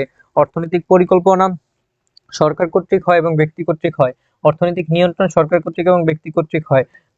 মুদ্রাস্ফীতির উপস্থিতি একটাতে দেখা দেয়, আরেকটাতে মানে যেহেতু মিশ্র অর্থ ব্যবস্থা, তো মুদ্রাস্ফীতির উপস্থিতি একটু তুলনামূলক কম কম্পারেটিভলি। ভোক্তার সার্বভৌমত্ব, ভোগের স্বাধীনতা, শ্রমিকদের স্বার্থ সংরক্ষণ, দুইটাই হয়, শ্রমিকদের স্বার্থ সংরক্ষণ হয়, আবার শ্রমিকদের শোষণও হয়। বন্টন ব্যবস্থা হচ্ছে ব্যক্তিও করে এবং সরকারও করে। অর্থনৈতিক স্বাধীনতা কি হয়? অর্থনৈতিক স্বাধীনতা হচ্ছে চাইলে তুমি একটা বিজনেস দাঁড়া করাতে পারো এবং সরকার সেখানে কিছু তোমাকে বাধা দিবে এবং কিছু শর্ত দিবে, সেগুলো মেনে তুমি দাঁড়া করাও। সামাজিক নিরাপত্তা তুলনামূলক ভালো, সামাজিক নিরাপত্তা তুলনামূলক ভালো, দুইটা এখানে এড করছে। মিশ্র অর্থনৈতিক ব্যবস্থার সমস্যা সমাধান, অর্থাৎ মিশ্র অর্থ ব্যবস্থায় কি উৎপাদন করা হবে, কিভাবে এবং কার জন্য উৎপাদন করা হবে, এই সিদ্ধান্ত গ্রহণ ও বাস্তবায়নে সরকারি ও বেসরকারি উদ্যোগ স্বীকৃত। গুরুত্বপূর্ণ খাতগুলো একান্ত সরকারি নিয়ন্ত্রণে আহ রেখে খাতসমূহকে উধার বেসরকারীকরণ করা হয়। অর্থাৎ বলতে গুরুত্বপূর্ণ যে খাতগুলো আছে সেগুলো একদম মোস্ট ইম্পর্টেন্ট যেগুলো, সেগুলো সরকারের কাছে রাখে, আর বাকিগুলো ব্যক্তি মালিকানায় দিয়ে দেয়, অর্থাৎ বেসরকারীকরণ করা হয়। তবে অর্থনৈতিক পরিকল্পনার মাধ্যমে সরকারি ও বেসরকারি কার্যক্রম পরিচালিত হয়। অর্থাৎ একটা অর্থনৈতিক সারা বছর বাজেট পরিকল্পনা করে। অর্থাৎ তুমি বাংলাদেশকে চিন্তা করতে পারো, আমরা একটা মিশ্র অর্থনৈতিক কান্ট্রি। এটা হচ্ছে ব্যক্তি মালিকানায়, চাইলে তুমি একটা নিউ কিছু তৈরি করতে পারবা, যেমন আমাদের যে অফিস, সেটা সেটা আমরা বলতে পারি যে এটা হচ্ছে ব্যক্তি মালিকানায় আমাদের তৈরি করা। তারপরে সরকার কর্তৃক অনেক বিভিন্ন অফিস আছে। তো এরকম আর কি, তুমি চাইলে নিজে একটা দিতে পারবা, এই আর কি। তারপর আমরা দেখবো দাম ব্যবস্থা। মিশ্র অর্থ ব্যবস্থায় দাম ব্যবস্থা স্বয়ংক্রিয় থাকে। এর ফলে সমাজের অসীম চাহিদার সাথে সীমিত সম্পদ তথা যোগানের ক্রিয়া প্রতিক্রিয়ার ফলে বাজারে ভারসাম্য অবস্থা বিরাজ করে। অর্থাৎ তুমি চাইলেই খুব আহামরি দাম বাড়াইতে পারবা না, একটা রেঞ্জের ভিতরে রেখে তুমি স্বয়ংক্রিয়ভাবে দাম বাড়াও, এবং সরকার কর্তৃক কিছু নির্ধারণ করে দিবে এবং কিছু তুমি নিজে নির্ধারণ করবে, ওইভাবে হচ্ছে দামটা নির্ধারিত হয়। এবং পরবর্তীতে বন্টন পদ্ধতি আমরা দেখবো যে মিশ্র অর্থ ব্যবস্থায় উৎপাদনের উপকরণ ও সম্পদের মালিকানা সরকারি ও বেসরকারি খাতের সহাবস্থায় বিদ্যমান থাকে, তাই বন্টন ব্যবস্থায়ও উভয় কর্তৃপক্ষের কর্তৃত্ব লক্ষ্য করা যায়। ঠিক আছে, যেহেতু আমরা একটু আগে বলেছি যে মিশ্র মানে দুইটা যোগ করে, সো আমাদের যে বন্টন, বিনিময়, তিনটাতে কি হয়, মেইনলি ব্যক্তিগত এবং রাষ্ট্রীয় দুইটা কর্তৃত্বই আমাদের এখানে থাকে। ঠিক আছে, তারপর আমরা যে জিনিসটা দেখবো সেটা হচ্ছে ইসলামী অর্থব্যবস্থা। ঠিক আছে, ইসলামী অর্থব্যবস্থাটা কি? আমরা নাম শুনে বুঝতে পারতেছি, ইসলামী অর্থব্যবস্থা বলতে মেইনলি বোঝাই হচ্ছে ইসলাম একটি সম্পূর্ণ জীবন বিধান, এবং পবিত্র কোরআনে বলা হয়েছে আকাশ ও মাটির মালিকানা একান্তভাবে আল্লাহর জন্য নির্দিষ্ট। ঠিক আছে, আল্লাহর এই মালিকানার প্রেক্ষিতে তার নির্দেশিত পথে মানুষ উৎপাদন, আয় সংগ্রহ, সম্পদের বন্টন প্রভৃতি কার্যাবলী সম্পূর্ণ করবে, এবং এ মর্মার্থ ইসলামী অর্থনীতির মূল কথা। ঠিক আছে, অর্থাৎ সমস্ত সম্পদের মালিককে আল্লাহ, আমাদের যতটুকু প্রয়োজন আমরা সেটা গ্রেপ করে কি করব, আমাদের যতটুকু প্রয়োজন আমরা সেটা গ্রেপ করে আমরা হচ্ছে সংগ্রহ করব এবং সেটা বুক করব, বিনিময় করব, বন্টন করব। এই বাচ্চা কাচ্চারা যারা আসো তারা হচ্ছে কি বলে, বুঝতে পারছো কিনা একটু আমাকে জানাও, কি আহ সাউন্ড শোনা যাচ্ছে কিনা আমাকে একটু জানাও, যদি কারো সমস্যা হয়, বুঝতে পারছো কিনা একটু জানাও। ঠিক আছে, ইসলামিক অর্থনীতির যে বৈশিষ্ট্যগুলো সেগুলো আমরা দেখতে পারি, সেটা হচ্ছে ইসলামিক শরিয়া। ইসলামিক শরীয়ত অনুযায়ী হচ্ছে আমরা কি করব, সমস্ত বিধিনিষেধ থাকে যেগুলো সেগুলো মানবো। অর্থনৈতিক ক্ষেত্রে হালাল ও হারামের বিধান থাকে, অর্থাৎ তুমি চাইলেই সবকিছু গ্রহণ করতে পারবে না, যেটা হালাল সেটা আমরা গ্রহণ করব, যেটা হারাম সেটা আমরা কি করব না, বর্জন করব। ঠিক আছে, মহিউদ্দিন দেওয়ান, জি স্যার, বুঝতে পারতেছি, ওকে ঠিক আছে, গুড বয়। সম্পদের মালিকানা কি হবে, সমস্ত সম্পদের মালিক আল্লাহ, এবং আমরা যতটুকু সম্ভব অথবা যতটুকু দরকার সেটা আমরা নিব। ঠিক আছে, সুদ, ঘুষ, মজুদদারি রহিতকরণ করতে হবে। রহিতকরণ মানে অনেকে ভাবে যে সেটা রহিত, ঠিক আছে, রহিতকরণ মানে হচ্ছে সেটাকে কন্টিনিউ করা না, মানে রয়ে যাওয়া না। রহিতকরণ মানে হচ্ছে বাদ দেওয়া। ঠিক আছে, তো এই জিনিসগুলো একটু জানতে হবে। রহিতকরণ করব, এবং আমাদের যে সম্পদের বন্টন, সেই সম্পদের বন্টন সুষমভাবে, হালাল ভাবে, ইসলামের বিধিনিষেধ অনুযায়ী আমরা সেটা করতে হবে, এবং ইসলামী শ্রমনীতির বাস্তবায়ন করতে হবে। ইসলামের যে শ্রমনীতি, অর্থাৎ নবীজি বলেছেন যে ঘাম শুকানোর আগেই প্রত্যেকটা শ্রমিককে তার মজুরি দিয়ে দাও, তো ওই মজুরিটা দিতে হবে, আটকে রাখা যাবে না। সামাজিক নিরাপত্তা হচ্ছে আল্লাহর বিধি নিষেধ অনুযায়ী আমরা মানতে হবে, ঠিক আছে। তারপর আমরা দেখব যে এই চ্যাপ্টারের হচ্ছে আমরা লাস্ট জিনিস দেখব, সেটা হচ্ছে বেস্টিক ও সামষ্টিক অর্থনীতি। সবাই একটু আমাকে কমেন্টে জানাও বাচ্চা কাচ্চারা যে বেস্টিক এবং সামষ্টিক অর্থনীতি মানে কি, ঠিক আছে। বেস্টিক এবং সামষ্টিক অর্থনীতি মানে কি আমাকে একটু জানাও, দেখি তোমরা কি জানো। এনিওয়ান?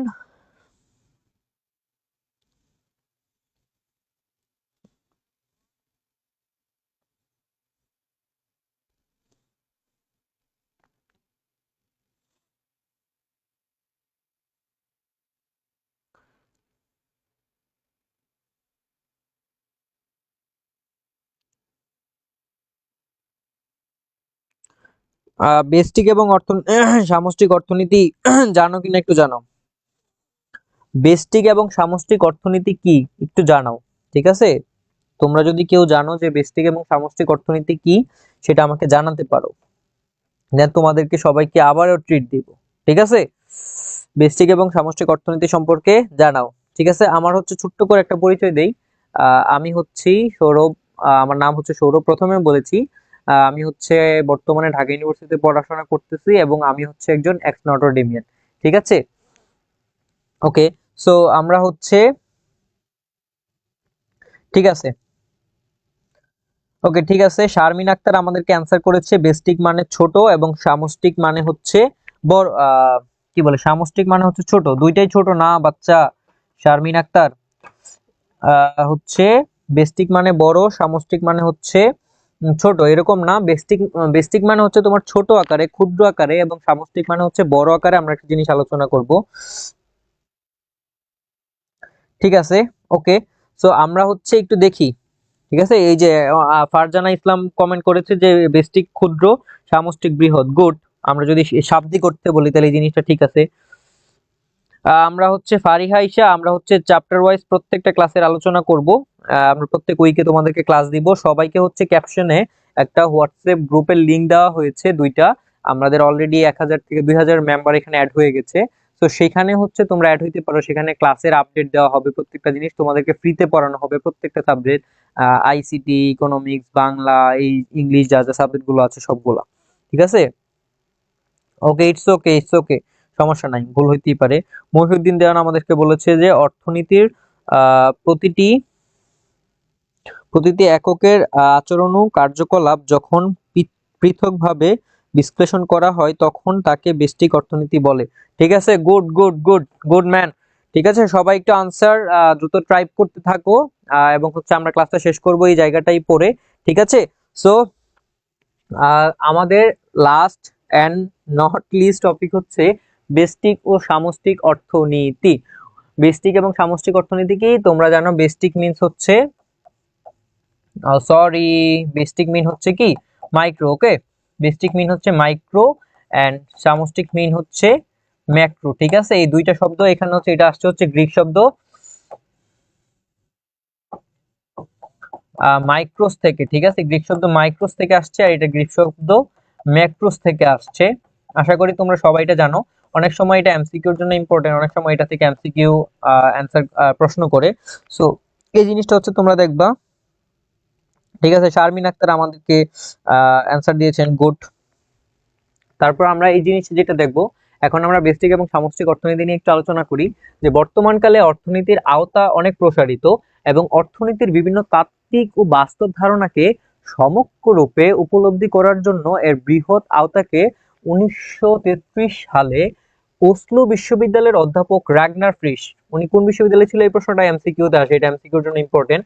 এমসিকিউতে আসে যে রাগনার ফ্রিশ কোন বিশ্ববিদ্যালয়ে ছিল, অসলো বিশ্ববিদ্যালয়ের অধ্যাপক ব্যষ্টিক অর্থনীতি ও সামষ্টিক অর্থনীতি নিয়ে অর্থনীতিকে দুভাগে ভাগ করেন। কয় ভাগে ভাগ করেন? দুভাগে ভাগ করেন। এবং এই ব্যষ্টিক অর্থনীতি মানে হচ্ছে ক্ষুদ্র আকারে কোনো জিনিস আলোচনা করা, তাত্ত্বিক বিষয়গুলো আলোচনা করা। এবং সামষ্টিক অর্থনীতি মানে হচ্ছে বৃহৎ ভাবে, প্রায়োগিক ভাবে জিনিসগুলোকে, অর্থনীতির বিশাল জিনিসগুলোকে আলোচনা করা।